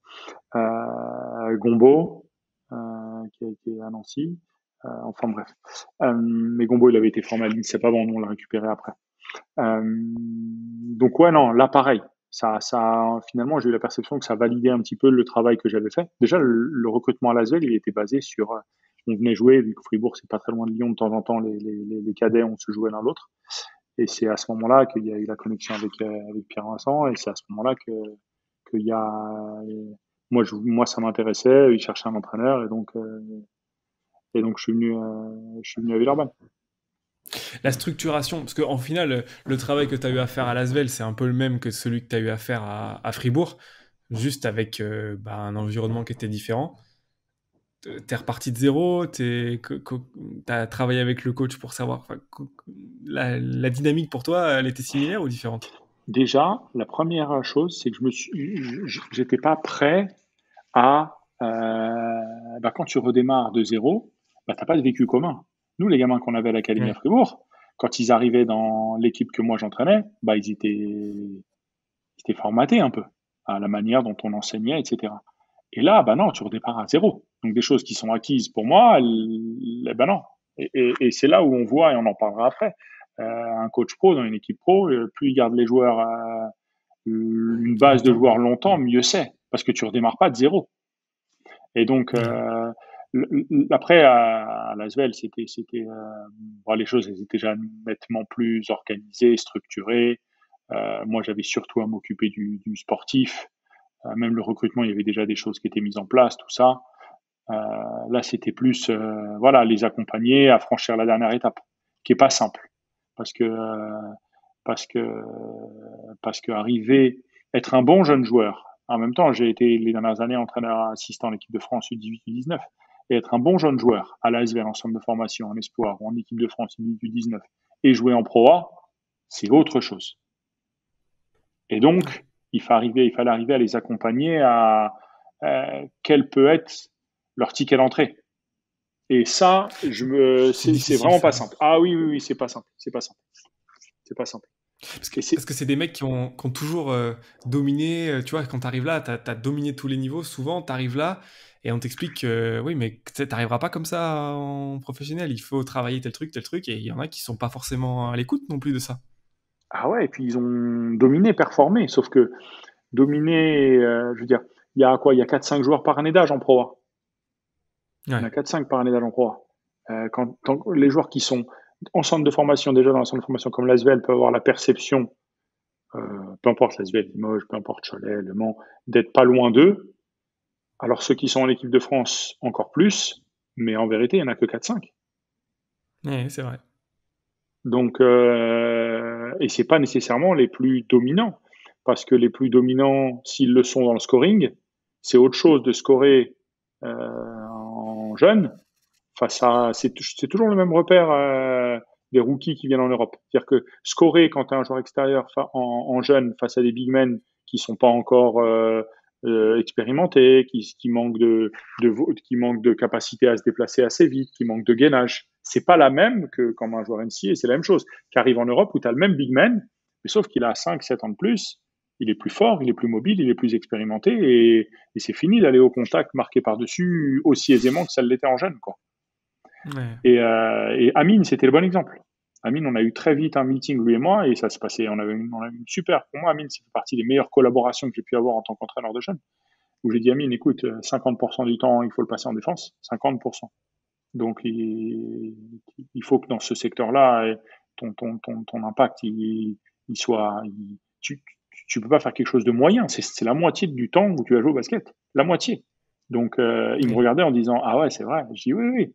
Et puis, on peut pas, et il faut développer des habiletés qui te permettront de performer, mais face à des joueurs ouais, plus expérimentés. Donc, le tir. Donc, arriver à jabber, tirer, arriver à s'écarter, arriver à driver pour passer la balle et avoir un bagage qui soit, finalement, c'est pas mieux, c'est pas moins bien. C'est un bagage qui puisse te permettre d'avoir un ticket à l'entrée en pro. Voilà. Et tu as cité l'exemple d'Amine, on en avait parlé dans le podcast avec Manu aussi, Lacroix, qui disait que c'était son plus bel exploit, il racontait, d'un point de vue Ah physique, parce ouais. que c'était aussi une autre histoire, ça. Mais moi, ce qui me fascine, c'est que Amine, quand tu regardais jeune, t'aurais pu penser, ouais, ça c'est un mec qui met des points parce que les autres sont pas, tu vois, au niveau. Mais quand le niveau va augmenter, ce sera plus difficile pour lui de scorer. Et il a su s'adapter pour développer des choses qu'il n'avait pas forcément à ce moment-là besoin de développer pour scorer. Il Ça a eu demande d'être câblé. l'intelligence. Amine, pour moi, c'est le bon exemple pour moi, il y a deux choses qui sont importantes pour un jeune joueur. C'est le niveau d'écoute et le niveau d'engagement dans le travail. C'est des points qui sont Ouais. importants. Amine, il avait ça avec un haut niveau de confiance. Avoir les deux, un haut niveau d'écoute, d'engagement et un haut niveau de confiance, c'est quand même pas quelque chose de super fréquent. C'est Plus vrai. souvent, les gens qui ont un haut niveau de confiance, ils écoutent, ils travaillent, ils s'engagent moins. Et les gens qui s'engagent et qui travaillent beaucoup ont un niveau de confiance plus faible. Et lui, il avait les deux. Et il a réussi à repenser complètement. C'est plus le même joueur. Voilà. Physiquement, alors là, le travail avec Manu, à l'époque, on avait Amine, il fallait lui expliquer, le convaincre et le mettre au boulot. Et après, il s'y mettait parce qu'il avait une forte envie de réussir. Et dans le jeu, c'est pareil. De dire, OK, les post-up et finir sur des crochets main droite, ça passe peut-être en cadet, en minime, peut-être en espoir, mais après, ce sera difficile, quoi, d'arriver à faire pareil face à, et on regardait à l'entraînement de l'équipe pro Yaki, face à Amarassi, face à Georgie Joseph, qui joue à ces postes-là. Est-ce que tu vas réussir à faire ça? Pas sûr. Par contre, t'as des bonnes mains, donc des bonnes mains, c'est dans les crochets, mais ça peut être aussi dans le tir. Et voilà. Et il a réussi à repenser. C'est plus le même joueur, finalement. Et c'est rare, hein. C'était un type de joueur et il en est devenu un autre. Ouais.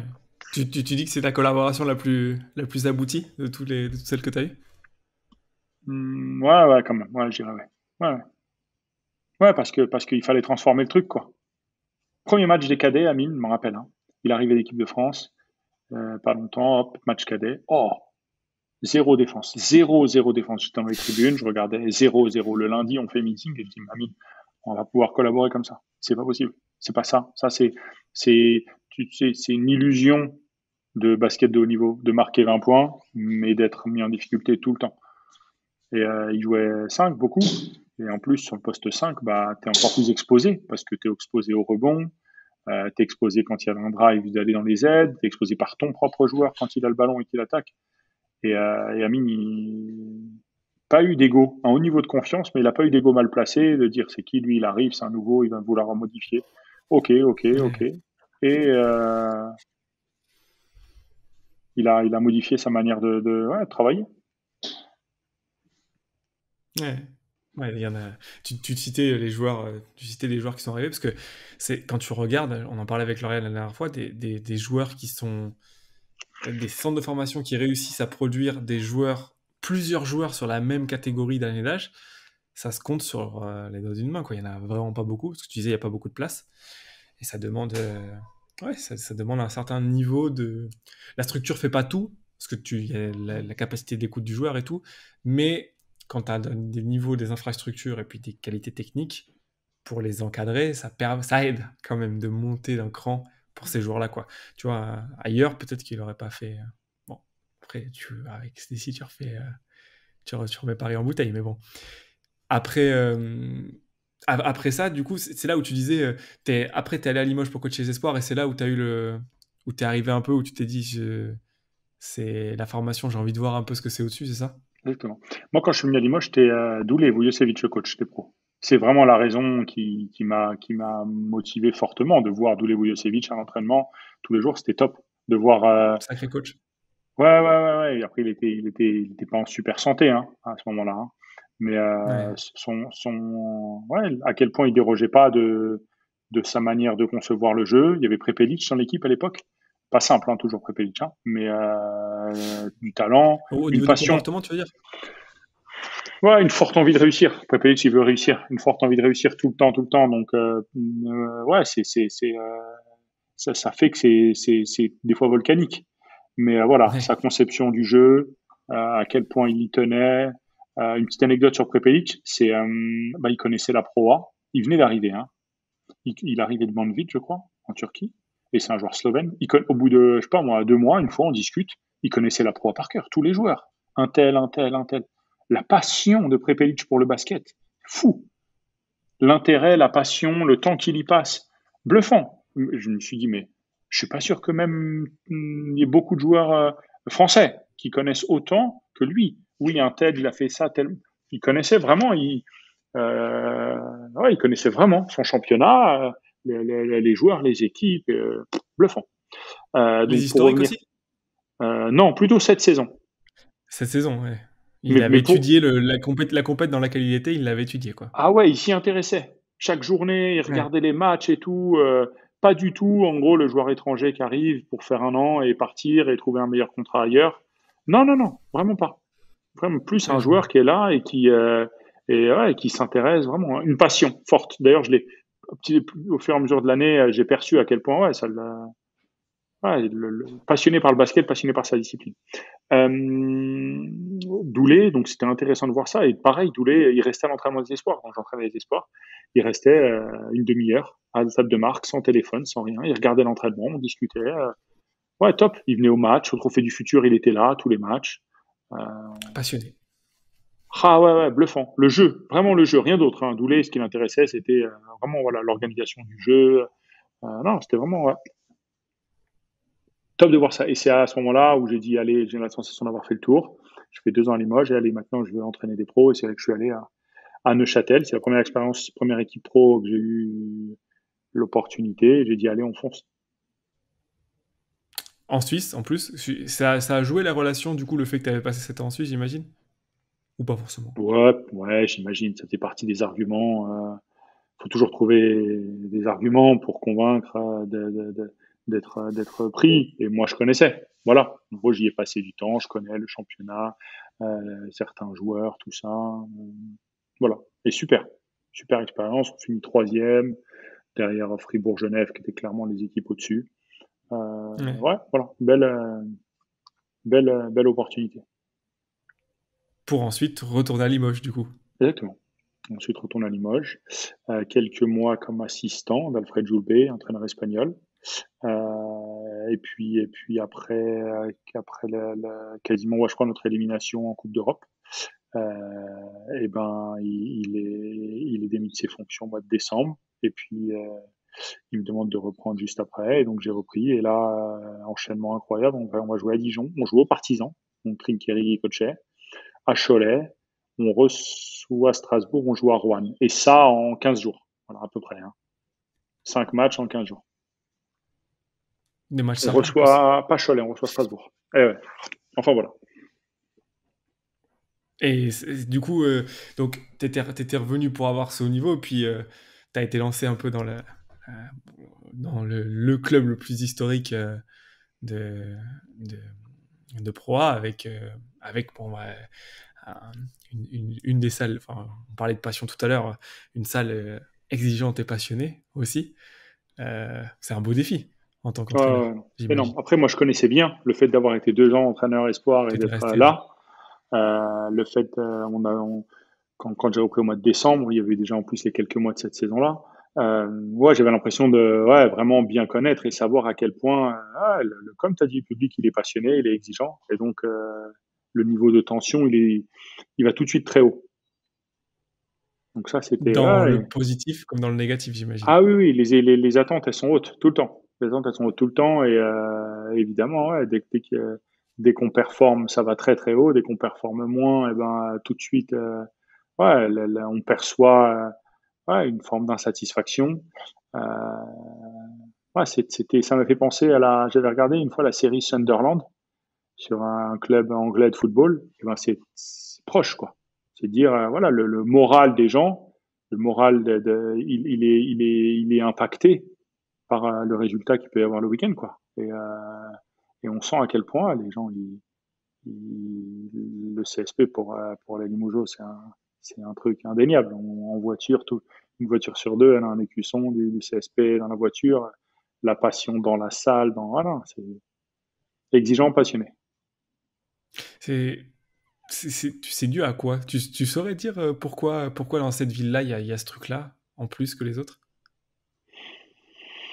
Évidemment que le titre avec Malchko en 93, ça fait un peu, comment dire, exploser le plafond de verre qu'on peut se dire en étant un club français d'une ville moyenne, être capable de rivaliser la première Coupe Avec les d'Europe, meilleures quoi. équipes d'Europe. Ouais, Ouais. voilà. Donc là, d'un coup, la perception, elle est de dire, mais tout est possible. Et là, alors après, avant ça encore, j'aurais du mal à dire les raisons. Mais je pense que, de toute façon, c'est facile, la plupart des gens qu'on croise, mon voisin, voilà, j'habite dans une petite ville à côté de Limoges, mon voisin, il me dit, ah, moi, en 93, j'étais allé en Grèce pour le quart de finale, etc. Enfin, tout le monde, n'importe où tu vas, Mhm. il y a quelqu'un qui va lui, ses parents ou ses grands-parents ont un lien avec cette épopée-là, et derrière, ouais, ça fait naître des attentes et un attrait, un intérêt énorme. Ouais, il y a un truc particulier. Puis après, bon, toi, t'es arrivé, puis il y a eu assez vite le Covid, ce qui a pas du coup trop. Enfin, c'est une période particulière. Souvent, on en parle d'un point de vue des joueurs.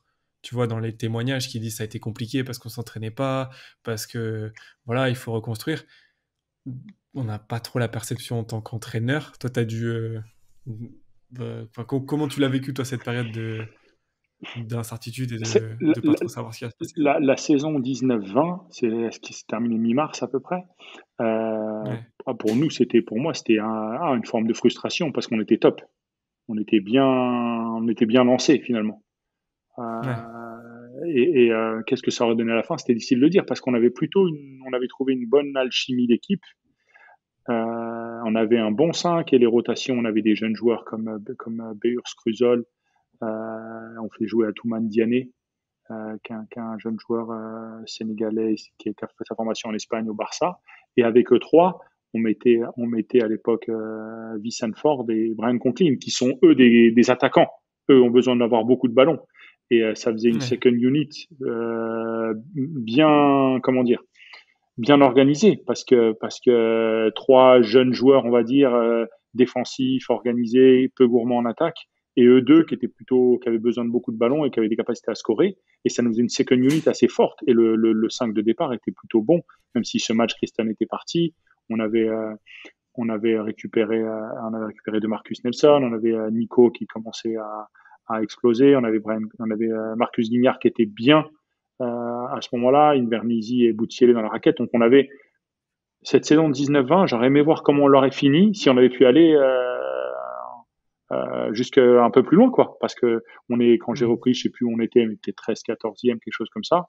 Et quand ça s'est coupé, on était play-off, quoi. On était dans les 8. Et après, est-ce qu'on a réussi à garder la place dans les 8? Est-ce qu'on a réussi à encore monter et finir fort la saison? Je sais pas, mais ça a été comme un coup d'arrêt. Et puis maintenant, on parle du Covid avec ce qu'on sait maintenant, hein. Mais à l'époque, on n'avait Ouais, aucune idée, hein. On n'a aucune idée de ce qui va se ouais, passer demain, finalement. Moi, ma partie, là, ce que tout le temps je me rends compte avec le Covid, c'est que maintenant, on s'est intégré nos vies, on sait. À l'époque, on ne savait pas, quoi. Le 17 mars, ça a été annoncé. Le jour de mon anniversaire, j'avais 40 ans. On m'a dit, hop, c'est terminé. On m'a t'étais dit, dans le voilà. bus en plus, non? Ça, c'était le match pour aller au Portel. Ouais. Il y avait des rumeurs partout. Et moi, je dis, non, non, on prend le bus, on y va.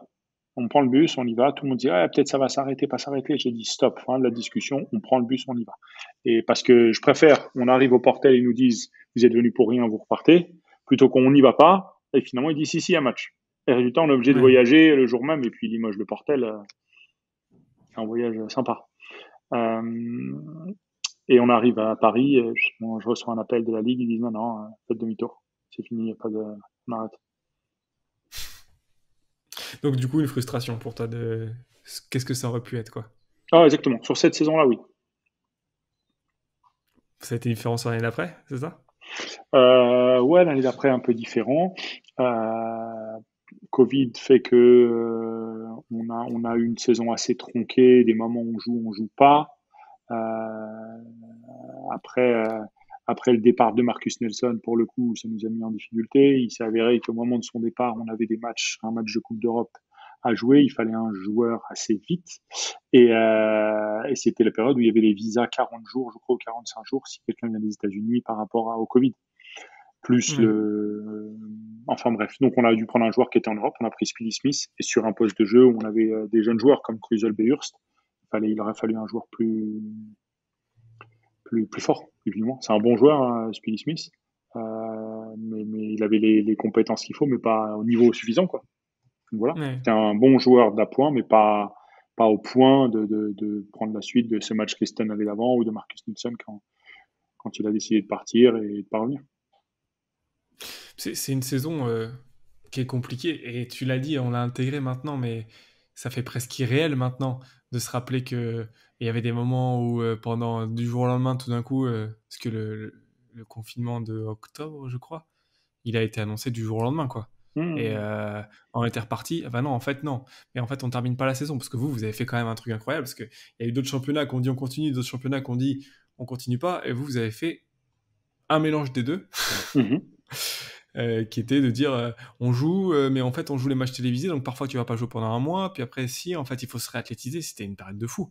Ouais. Et ouais, Quand c'était on va fou. jouer tu vois, par rapport à ça, quand on va jouer à Monaco, on prend une raclée là-bas. On n'est pas joué, je sais plus combien de temps, tout ça. Zvezdan Mitrovic, il vient me voir à la fin, il me dit, coach, je te prends pas la tête, qu'est-ce que tu veux y faire? Il me dit, c'est difficile pour moi de te le dire, je viens de gagner. Il me dit, nous, on a joué il y a 4 jours un match de Coupe d'Europe, vous n'avez pas joué depuis 3 semaines. Et c'est vrai que c'était délicat. À gérer, c'était délicat à chaque fois, mais bon. Après, c'était surtout la fin, où à la fin, on a eu, je sais pas, 15 matchs, j'ai plus les chiffres exacts, mais on jouait tous les 2-3 jours. Et c'est là où Ouais. et c'est là où on avait en plus Caboclo et Lampé qui étaient avec nous. On s'est posé la question d'en libérer un des deux.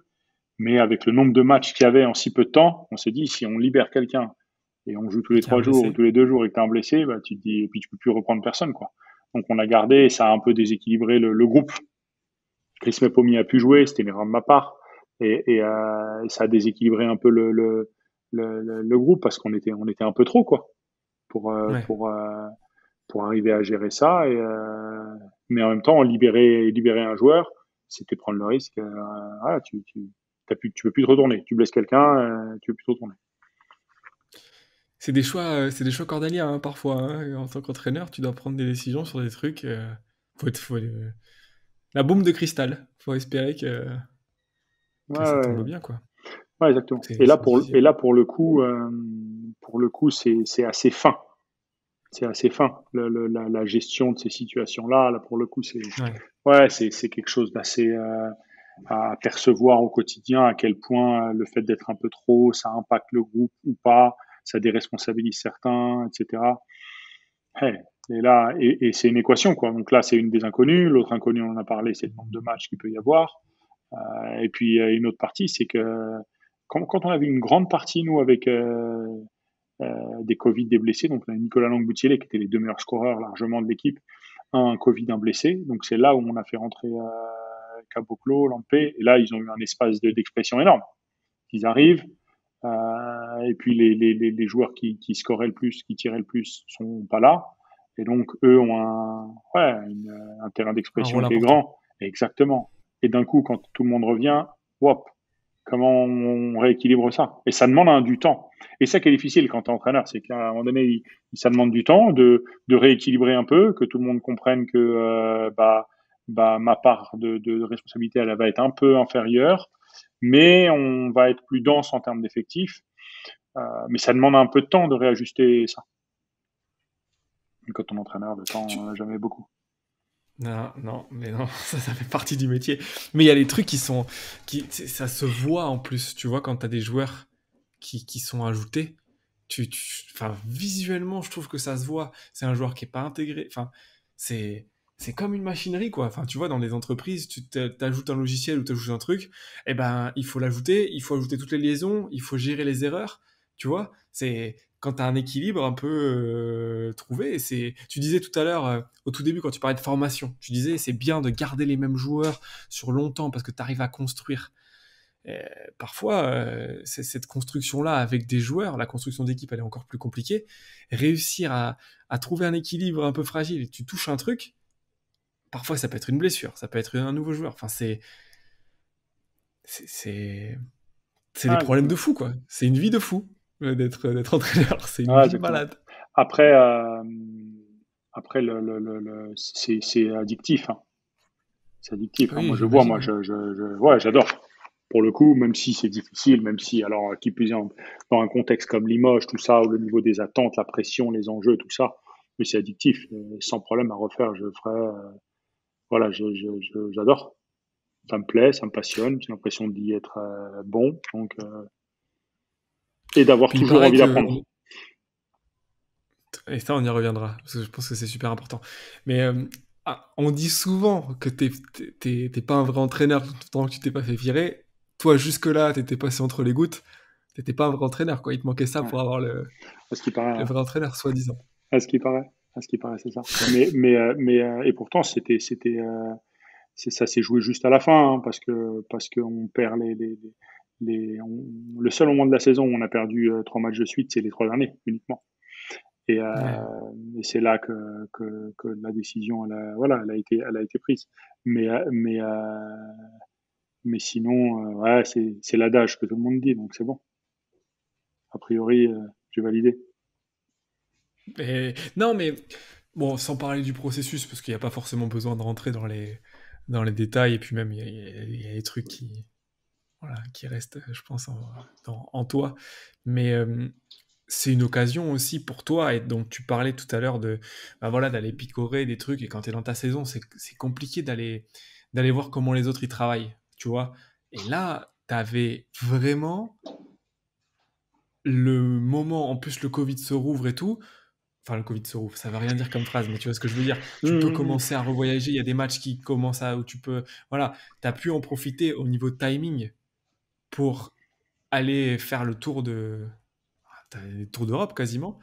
Euh, voilà, c'est quand même un énorme avantage. Et puis je sais que c'est un truc qui te passionne et qui t'intéresse, donc tu as dû forcément en profiter, du coup. Ah, complètement, complètement.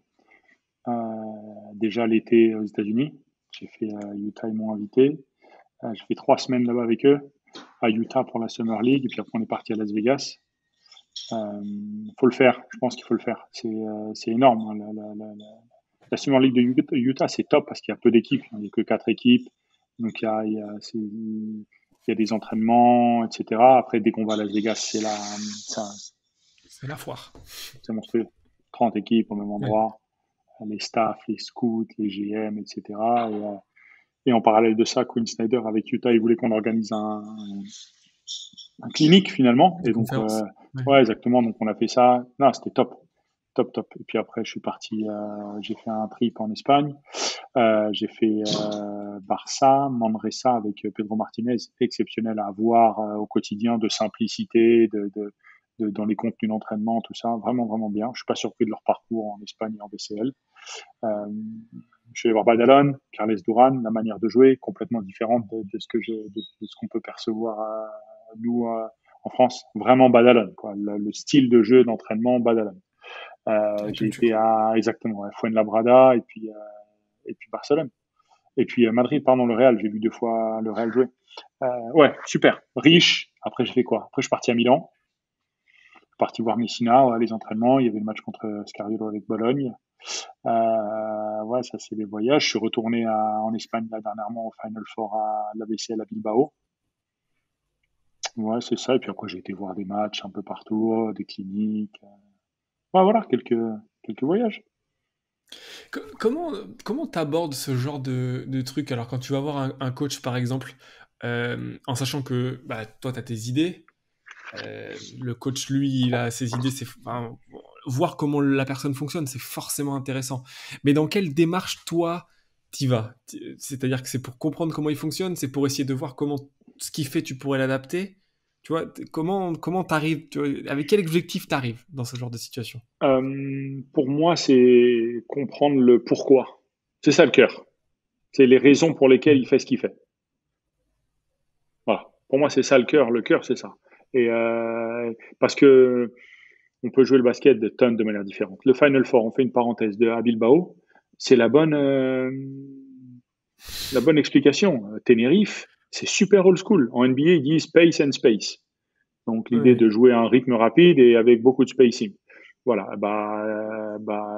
Tenerife, Huertas, Shermadini, c'est les 2 leaders du jeu. Il n'y a pas de pace, on joue demi-terrain, on met des post-up. L'idée de spacing, ils ont du spacing, mais l'idée de tirer à 3 points, non, on n'a pas. On met la balle en poste bas, on joue des possessions longues, on joue lentement. Donc il y a des tonnes de manières différentes de voir le jeu. Et ce qui est intéressant, c'est de comprendre pourquoi. Et j'avais eu pareil avec l'équipe de France, j'avais eu une discussion avec Alexandar Boucan, qui est l'entraîneur de la Serbie U18 et U19. Et il disait, à cette époque, il avait Petrousev et Pekarski. Et il disait, moi j'ai Petrousev, Ouais. Pekarski, on joue demi-terrain et on joue des post-up. J'ai pas, j'ai pas les joueurs dominants, c'est pas des arrières qui vont vite, tout ça, c'est 2 joueurs intérieurs. Donc, on joue demi-terrain, on fait des high-low, du basket un peu old school, mais en lien, on dit old school, mais on ne devrait pas le dire. En basket, en lien avec les qualités des joueurs. Voilà. Ouais. Et lui, il insistait sur ça. Et pour revenir, donc, c'est comprendre pourquoi. Parce que voilà, Tenerife peut jouer de cette manière-là.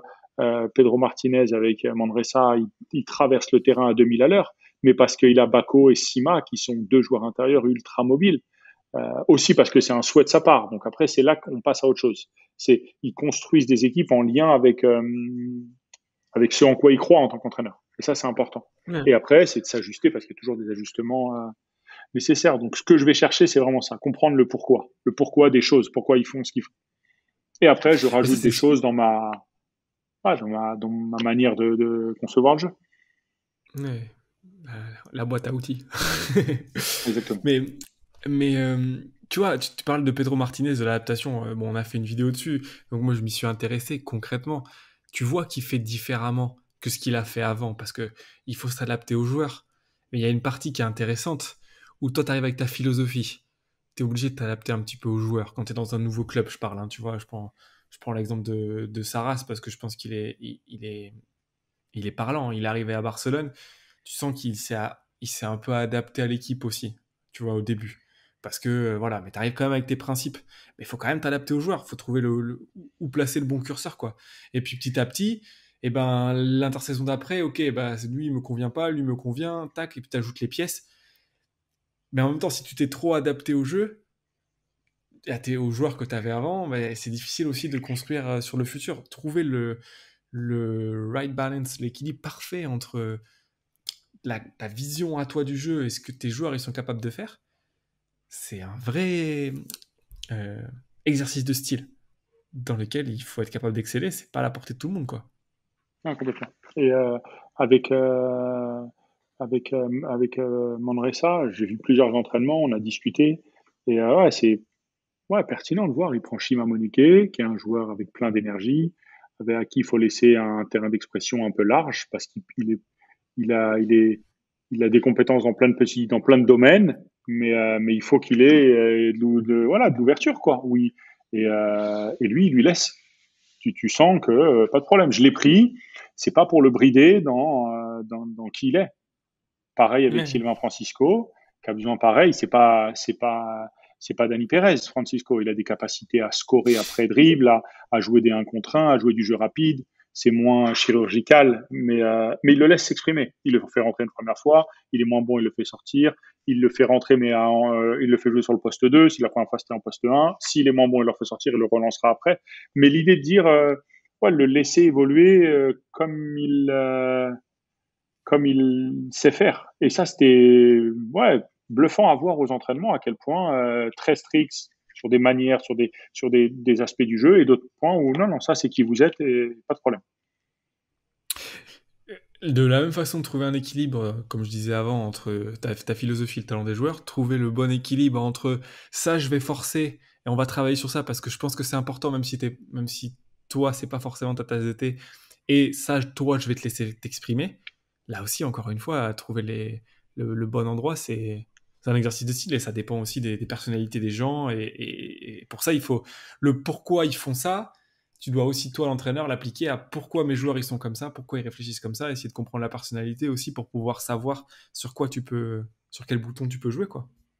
Ouais. C'est Pierre, Vincent, une fois, il disait, on est des artisans.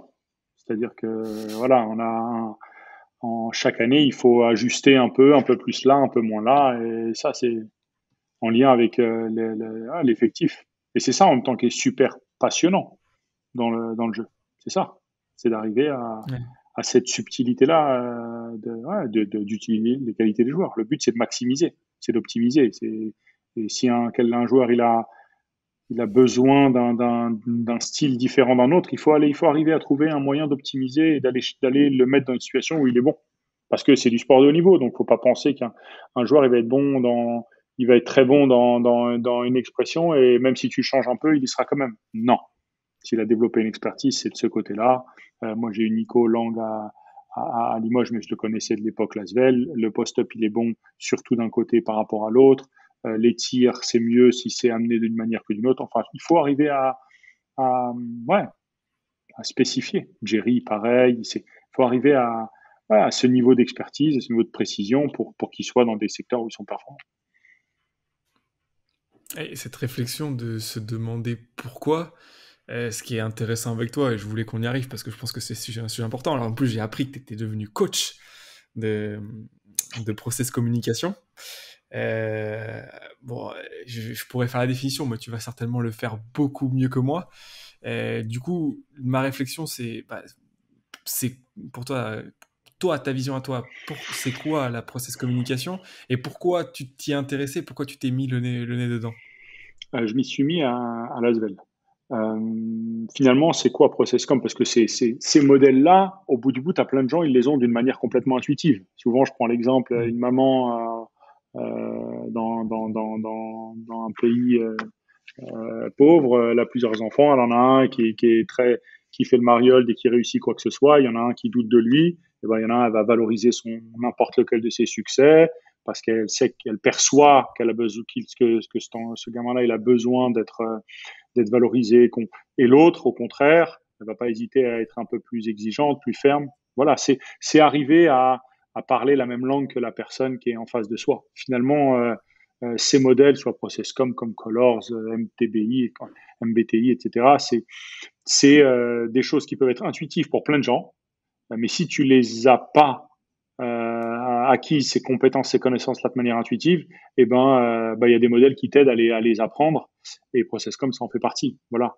Et c'est pareil la bonne langue. Voilà, en anglais, on parle anglais, en allemand, on parle allemand, c'est la même chose. C'est arriver à trouver un canal de communication qui parle bien.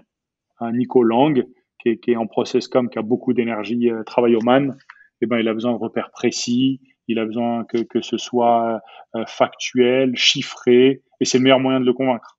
Voilà. Si tu veux le convaincre, faut pas faire des grands discours, faut voilà expliquer, concis, précis, normé, chiffré, et ça y est. Pas besoin d'aller plus loin que ça, et c'est à ça que ça sert des modèles comme cela. Tu sens que toi, intuitivement, tu ne l'avais pas et c'est pour ça que tu as eu besoin d'aller les chercher? Ou Après, tu encore une l'avais un fois, petit peu, tu as juste de la, développé tes compétences? encore une fois, de la curiosité. La Ouais. curiosité. Dès qu'on m'en a parlé, hop, j'ai été lire. Ce que j'ai lu, ça m'a plu. J'ai dit, ok, allez, je vais essayer de m'inscrire à une formation pour voir. Je l'ai fait. Oh, j'ai dit, nickel. D'abord, c'était pour moi. Numéro un, c'était pour moi. C'était pour arriver, et ce qu'il y a de bien dans Process, comme dans ces modèles-là, c'est arriver à percevoir ses propres comportements sous stress. C'est-à-dire qu'en gros, de par ton type de personnalité, tu es censé, dans les grandes lignes, avoir tel ou tel comportement sous stress. Du type, on va rester dans le travail man, j'ai beaucoup d'énergie, moi, travail man, sous stress ou persévérant, qui sont des choses en gros autour de logique, organisée, responsable, méthodique, un peu ces types-là. Sous stress, tu vas encore plus détailler, encore plus complexifier, encore moins déléguer, etc. Et donc, le fait que je le sache, que sous stress, je risque de faire ça, et ben, quand je me vois, moi, rentrer dans ces démarches-là, je me dis, hop, hop, hop. Est-ce que c'est la situation qui m'impose de rentrer dans ces démarches-là, ou est-ce que c'est juste mon niveau de stress? On peut mettre ce qu'on veut, anxiété, stress, peur, crainte, Ouais, doute, ouais. ce qu'on veut. Pas bien, Et quoi. voilà. Et donc, hop, j'ai dit, ah, ok, nickel. J'ai compris. Ça m'a parlé pour moi. J'ai Ouais. une anecdote. Hein. Marcus Guignard, pareil, beaucoup d'énergie, travaille au man. On est à Orléans. Il reste pas 2 minutes à jouer. On avait changé 2 fois de stratégie défensive. Je sais qu'il sait, Marcus, capitaine à North Carolina. Il a joué 10-12 ans en Europe. Il sait ce qu'on fait. Il revient me voir, il reste peu de temps. Il me dit, coach, on est bien d'accord. Les pick and roll avec le 4, on fait ça. Les pick and roll avec le 5, on fait ça. Et en attaque, on joue sur tel système. J'ai regardé, c'est vraiment énergie travail au man. Il a besoin qu'on reprécise, voilà, j'ai Qu'on dit dise oui, c'est exactement, ça. j'ai reformulé exactement Marcus. On joue ça, ça et ça. Ok, clac, il est rassuré et il repart de l'avant. Et c'est ça le job, c'est d'arriver à transmettre en peu de temps un message qui rassure, qui répond aux besoins. Là où d'autres joueurs, au contraire, il faut surtout pas rentrer dans ça parce que sinon on rajoute de l'anxiété. Eux, s'il y a quelqu'un qui aura plus d'énergie, on va dire rebelle, donc créatif, ludique, spontané, non, faut pas rentrer dans ça. Faut être dans plus de la sensation. Voilà. Continuer à jouer, à t'éclater, à prendre des responsabilités, voilà. Et pas être dans le rentrer dans un truc fermé et tout. Ou non, il faut qu'ils sentent une forme de. Le meilleur mode, on va dire, mode de management avec quelqu'un qui a beaucoup d'énergie rebelle, c'est laisser faire. À laisser faire, c'est pas dire tu fais ça, puis ça, puis ça, puis ça. C'est mettre dans un truc un peu global et qu'il y a un intérêt d'expression au milieu de tout ça. Laisser s'exprimer ce que tu disais par rapport à Chima Moneke tout à l'heure, euh, le laisser faire ses trucs. Ah bah, Chimamoleke, exactement. Pour le coup, on voit un peu le côté extraverti, le côté il a besoin ouais, de, de pas se sentir enfermé et au contraire d'avoir un terrain d'expression large et même dans la relation, tout ça. Faut pas que ce soit trop formel, faut pas, sinon, voilà. Et c'est ça, hein. Ouais. Parce qu'après, c'est des grands termes, process comme Colors et tout, mais il y a plein de gens qui ont ces compétences-là, mais qui les ont acquises de manière intuitive. Et ces formations, c'est juste, voilà, repréciser tout ça. Et moi, top. Hein. Mais déjà, à titre personnel, top. Hein. C'est-à-dire que ça m'a permis d'avoir une meilleure connaissance de moi-même et donc de mes comportements sous stress et donc de mes excès, en gros, pour dire. Et donc de mes excès, et donc où il faut pas aller, et au contraire, où il faut aller parce que dans ça, je suis bon. Voilà. Tu avais fait d'autres types de formations comme ça, de réflexion avant celle-là? Non, non. J'avais lu beaucoup parce que passionné par ce que c'est la relation entraîneur-entraîné. Donc j'avais lu beaucoup sur ça, sur la motivation, parce que c'est quand même un truc prépondérant, la motivation intrinsèque, qui est la plus forte, comment la renforcer, etc. Oui, mais des formations, non, juste process comme. Ok. Et sur, alors, t'as parlé t'as donné deux exemples parlants avec Nico et avec Marcus Guignard. Est-ce que ça t'est déjà arrivé de te retrouver dans des impasses avec des joueurs avec qui vraiment t'as jamais réussi à communiquer? Alors que même en utilisant le bon canal, mais où ça. La ou tu n'y première arrivais fois que pas? j'ai eu des difficultés vraiment, et ce qui m'a intéressé à aller vers ça, c'était avec Arthur Rosenfeld, à l'époque à Lasvel. Ouais. Arthur, je perçois beaucoup d'énergie promoteur.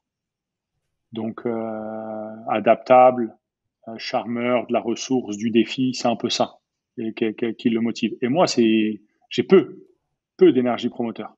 Euh, et donc, c'était dur. Oh, je percevais, c'était dur. Que lui, voilà, il fallait qu'il perçoive ce côté défi, ce côté on y va, on fonce, on essaie de placer la barre haute. Euh, et moi, j'avais du mal avec ça. Et c'est là, Ouais. le premier jour où j'ai perçu, waouh, dur de rentrer en communication de manière, voilà, que ce soit efficace, quoi. Voilà. Et à l'opposé, un peu après, donc quelques années après, hein, après j'ai fait les formations, j'ai eu Joël Ayayi en équipe de France avec les U18 ou les U19. Et pareil, Joël Ayayi, promoteur. Mais là, par contre, j'étais, comment dire, outillé. Et après, c'est des T'étais personnalités. préparé. Ouais, voilà, après, on peut pas comparer les joueurs les uns aux autres, hein, ou les personnes les uns aux autres. Mais pour le coup, Joël, pareil, besoin de défis, de challenge. Et là, j'étais prêt. Et, et le fait que ça me passionne, la difficulté toujours, hein, c'est que les gens ils puissent se dire ouais, mais finalement, t'es pas authentique, t'es pas toi-même. Non, non, non, non. On a de l'énergie des six finalement qui existent dans le processus commun. On en a, il faut juste arriver à y aller, quoi, et à dire, pour parler avec lui, le repère, c'est la langue, quoi. Pour parler avec lui, bah, je connais pas grand-chose au bulgare, mais il faut que je passe par le bulgare avec lui, quoi. Mais j'en connais un peu Ouais. quand même. Donc, il faut que j'y aille vers ça. Voilà. Et avec Joël, bah, Mais c'est ça voilà. qui est... Ouais, et avec Joël, du coup, t'as réussi à mieux rentrer en communication? Ah ouais, beaucoup plus. Et d'ailleurs, on a connecté bien parce que je percevais ouais, quels étaient ses besoins, quoi. Quels étaient ses stimulants. C'était pas, on lui redise euh, sur tel système, ça. Non, c'était pas, il a une perception de laisser faire, de dire vas-y, éclate-toi. Non, non, mais qu'on le challenge un peu. On va voir. Vas-y, t'as raté les derniers tirs. Vas-y, montre-moi à quel point tu es capable d'avoir de la ressource et mettre le prochain. Et là, bah, il monte très haut. Ok, et vas-y. Voilà. Le défi. Eh oui, exactement. Le défi. Mais tu vois, c'est marrant ce que tu dis parce que j'ai parlé de Processcom il y a une semaine, dans ce même canapé là-bas, dans un dîner avec des potes qui connaissaient pas l'histoire et enfin qui connaissaient pas la Processcom et on parle de personnalité et il parlait du MBTI et il me disait moi je comprends pas parce que je vois deux ou trois personnalités et je me dis je pourrais être ça et je pourrais être ça et en fait j'arrive pas à m'y retrouver dans les séparations et c'est pour ça que je lui dis bah regarde dans la process communication t'as six énergies de persévérant, de travailloman, d'empathique, de rebelle, de rêveur. Alors, je sais que les terminologies ont changé depuis. Bon, mais voilà. Mais c'est pas tu es un ou l'autre, tu es tout. C'est ça qui est intéressant dans la méthode, tu vois. Et lui qui avait essayé plein de trucs pour s'y retrouver, qui avait pas trouvé, je lui ai donné les notes. Je l'embrasse d'ailleurs, parce que je sais qu'il regarde. Et il s'est mis à ok, du coup, maintenant, oui. Maintenant, j'accepte. Parce que dans toutes les autres théories, c'était trop séparé. Et là, comme il y avait un côté mélange, il se retrouvait jamais dans tout parce qu'il sentait qu'il picorait un peu. Et le fait d'avoir cette idée de pyramide, de j'ai une base et j'ai des énergies un peu de tout, ça lui parlait beaucoup plus, tu vois. Exactement. Et après, l'idée, c'est de prendre l'ascenseur. En gros, l'image, hein, c'est de prendre l'ascenseur pour passer de son étage Ouais. actuel à monter. En général, on a tous les six, mais pas au même pourcentage. Et les trois premiers, c'est ceux qui nous caractérisent le plus. C'est ceux où, en gros, ça nous consomme peu d'énergie d'échanger. D'être comme Voilà. ça. Ouais. Voilà, on a l'impression de parler de base à base, tu vois, pas d'énergie. Et par contre, pour aller dans les trois au-dessus, un des trois au-dessus, et alors là, le sixième encore plus, il faut, voilà, ça consomme plus d'énergie. Pour parler 10 minutes, voilà, on parlait avec Arthur Rosenfeld ou Ayayi, moi, ça me consommait beaucoup plus d'énergie, ou moi, j'ai peu d'énergie promoteur, et plus d'énergie persévérant ou travaillman, que parler avec quelqu'un qui aura beaucoup d'énergie persévérant, travaillman. Mais c'est complètement réaliste et en étant authentique. Il ne s'agit pas de jouer un rôle, il ne s'agit pas d'être quelqu'un d'autre, il ne s'agit pas de manipuler ces choses-là. Non, non, non. C'est juste la langue, c'est un bon repère pour moi. Voilà. C'est un anglais, c'est un allemand. Tu changes juste la langue pour lui parler, sinon juste il ne comprend pas. Voilà. Ouais. Tu lui dis, bon, il ne comprend pas. Il comprend pas. Nous, notre job, c'est de communiquer de manière super efficace, en peu de temps, d'aller droit au but et que le joueur y comprenne. Après, il y a toute une part, c'est là la subtilité dans notre métier, c'est que on individualise que la relation quand il y a besoin d'individualiser, parce qu'il y a une grande partie qui est quand même pour tout le monde pareil. Collective. Exactement. Hmm. Comment tu fais ça? Parce que t'es face à des gens qui donc bon, quand je vais voir Nicolas Lang pour lui dire ok bah il faut que tu mettes des tirs comme ça en faisant comme ça, ok je vais voir avec les stats. Maintenant dans la même équipe il faut que je convainque le groupe que collectivement la bonne solution c'est ça. Comment je fais pour convaincre avec des chiffres tout en laissant la notion d'expression et de promoteur? Comment tu fais? Mais le simple fait que tu te poses la question, bah, certainement que ta réponse, elle sera sensée. Ouais, Tu vois ce que je veux dire? oui Le c'est simple vrai. fait de se poser la Oui c'est vrai. question, de se dire, mais on oublie process comme on oublie tout ça. Tu as une équipe, une année, tu te dis, bon là, ouais, là, faut que je leur explique avec des chiffres et tout, parce que je vois bien que les mecs, ou là, tu as une équipe, une année où tu dis, non, non, eux, ça va les saouler si je viens avec, faut que je leur parle voilà, de la vision que j'ai pour cette équipe, parce qu'en plus que de venir avec un truc chiffré. Voilà, c'est un peu ça, c'était de faire, de, que ton message, il touche le plus largement possible. Voilà. C'est un Ouais. outil, c'est rien de plus qu'un outil, ProcessCom. Voilà, c'est un outil.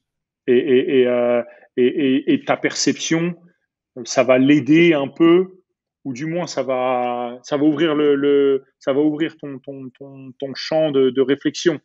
Mais le simple fait, ce que tu m'as dit avant, de poser la question, dire mais est-ce que je devrais plutôt ça ou plutôt ça, bah, tu as déjà répondu parce que certainement que si cette réflexion, tu as cette réflexion là, tu vas dire ah peut-être si je viens en expliquant qu'on met 1,02 points par possession quand on joue le système de côté, bon, laisse tomber E3, là je vais les perdre. Ils vont dire c'est sinon, on s'en fout de ça. Tu vois? Ouais. Moi, je pense que, enfin, pour à ce problème-là, je pense qu'une des solutions, c'est de faire plus global et avec les personnes qui ont besoin d'être rassurées, c'est ce que tu as donné l'exemple avec Guignard, d'être plus d'avoir les chiffres quand même derrière pour ensuite convaincre les gens dans Mhm. l'échange individuel. Mais bon, après, Ça, c'est une réflexion dans les briefings d'avant-match. Pour moi, hein, ça. Et les briefings Ouais, d'avant-match, moi, j'essayais de toucher un peu les différents types de personnalités. Voilà. Fallait qu'il y ait un peu de défi pour lui et lui. Fallait qu'il y ait un peu de repères chiffrés parce que ça leur parle. Pour eux, ça, voilà. Et là, pour le coup, tu le fais au public qui est en face de toi. Tu vois? Et ça, c'était une réflexion, voilà, juste dans les briefings en général d'avant-match. Voilà, j'essayais d'un peu plus aller toucher chaque personne. ouais, c'est passionnant et c'est super intéressant et c'est difficile à la fois. Ah oui, évidemment. Évidemment, parce qu'on travaille avec des êtres humains, donc c'est toujours gris. C'est jamais tout blanc, tout noir, c'est toujours une variance de gris clair, voilà. Et puis c'est pas la même chose au même moment. Il y a des moments où il y a des joueurs et pas besoin d'aller les rassurer. Et puis il y en a d'autres où un peu plus, tu vois. C'est ça où Ouais. le même joueur, donc oui, c'est passionnant. Et il y a eu donc tu le disais, mais je pense que je vais terminer ce bout sur la process comme sur ça, c'est que c'est pour soi aussi, que c'est super intéressant et super important de se connaître et de savoir pourquoi on le fait. Aucun doute. Je te vois relever les yeux, je sais qu'il va falloir que tu t'échappes. Après, on a parlé un peu de tous les sujets dont j'avais envie de parler. Est-ce qu'il y a des choses que j'ai pas mentionnées euh, dont tu aimerais parler? Ouais, peut-être je pense un message pour les plus jeunes entraîneurs, finalement, qui ont envie d'en faire un métier, qui sont passionnés. Je pense l'opportunité qu'il y a ouais, d'aller voyager, d'aller découvrir ailleurs. Moi, j'ai fait un paquet de fois, j'ai dû faire 3 ou 4 fois, aller voir au début, hein, où je faisais ce métier, aller voir des compètes de jeunes, un Euro au Budućnost, au Monténégro, à Riga, en Lettonie, je suis allé à Madrid, je suis allé à Porto. Voilà, un billet d'avion aller-retour, EasyJet, Ryanair ou quelque chose comme ça, prendre un hôtel pas loin de la salle et juste aller voir des matchs, parce que là, en 3 jours, tu vois vite 12, 15, 20 matchs. Et voilà, et prendre des notes, revenir, et je trouvais que c'était super enrichissant. Aujourd'hui, on a plein de moyens à travers les compagnies low cost, à travers et puis oser, voilà, oser. Il y a certainement même des compètes que j'ai oubliées, mais ça, je parle même pas avec les équipes de France, hein. Je parle en y allant tout seul, vraiment tout seul. Moi, je prenais l'avion et voilà. Et ça, c'est quand même un super moyen de Hmm. voir voilà, des compétitions différentes, voir des choses. Et ouais, je trouve que c'est, je pense, un des moyens de progresser. À l'époque aujourd'hui où tu es capable de tous ces matchs-là, ils sont diffusés sur YouTube par la chaîne de la FIBA.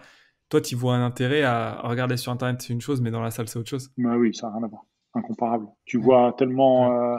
tellement plus de Plus de choses. Déjà choses. déjà les interactions, joueur-entraîneur, entre joueurs, et puis tu es pleinement immergé. Ça a un vrai intérêt aujourd'hui, comment ça s'appelle, de voir les matchs à travers les vidéos, tout ça, c'est super. Mais admettons, voilà, j'étais à Athénée, j'étais au Final Four à Bilbao, bah tu vois plus de choses, mine de rien, quand tu es dans la salle. Il n'y a pas de doute. C'est un beau message, du coup. Allez-y. Et il y a des endroits sympas à connaître, même si jamais c'est... Bon, parfois, il y en a certains qui diront c'est compliqué d'aller... Mais j'ai regardé cette année, il y a Podgorica, il y a des endroits en Pologne, il y a Sopron, qui est une belle ville en Hongrie. Enfin bref, en plus, vous pouvez y aller pour visiter, profiter. Ouais, complètement. C'est Euh, pas si complexe que ça, hein.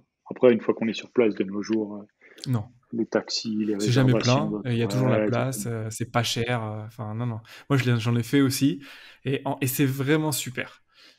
C'est complètement incomparable à quoi que ce soit d'autre que tu puisses rencontrer. Aller dans un match le samedi soir, rester dans la salle toute la journée, voir. Moi, quand j'ai eu la chance de faire, j'ai adoré. Je voudrais refaire encore plus toute la journée dans la salle, voir des matchs différents, des oppositions de styles différentes.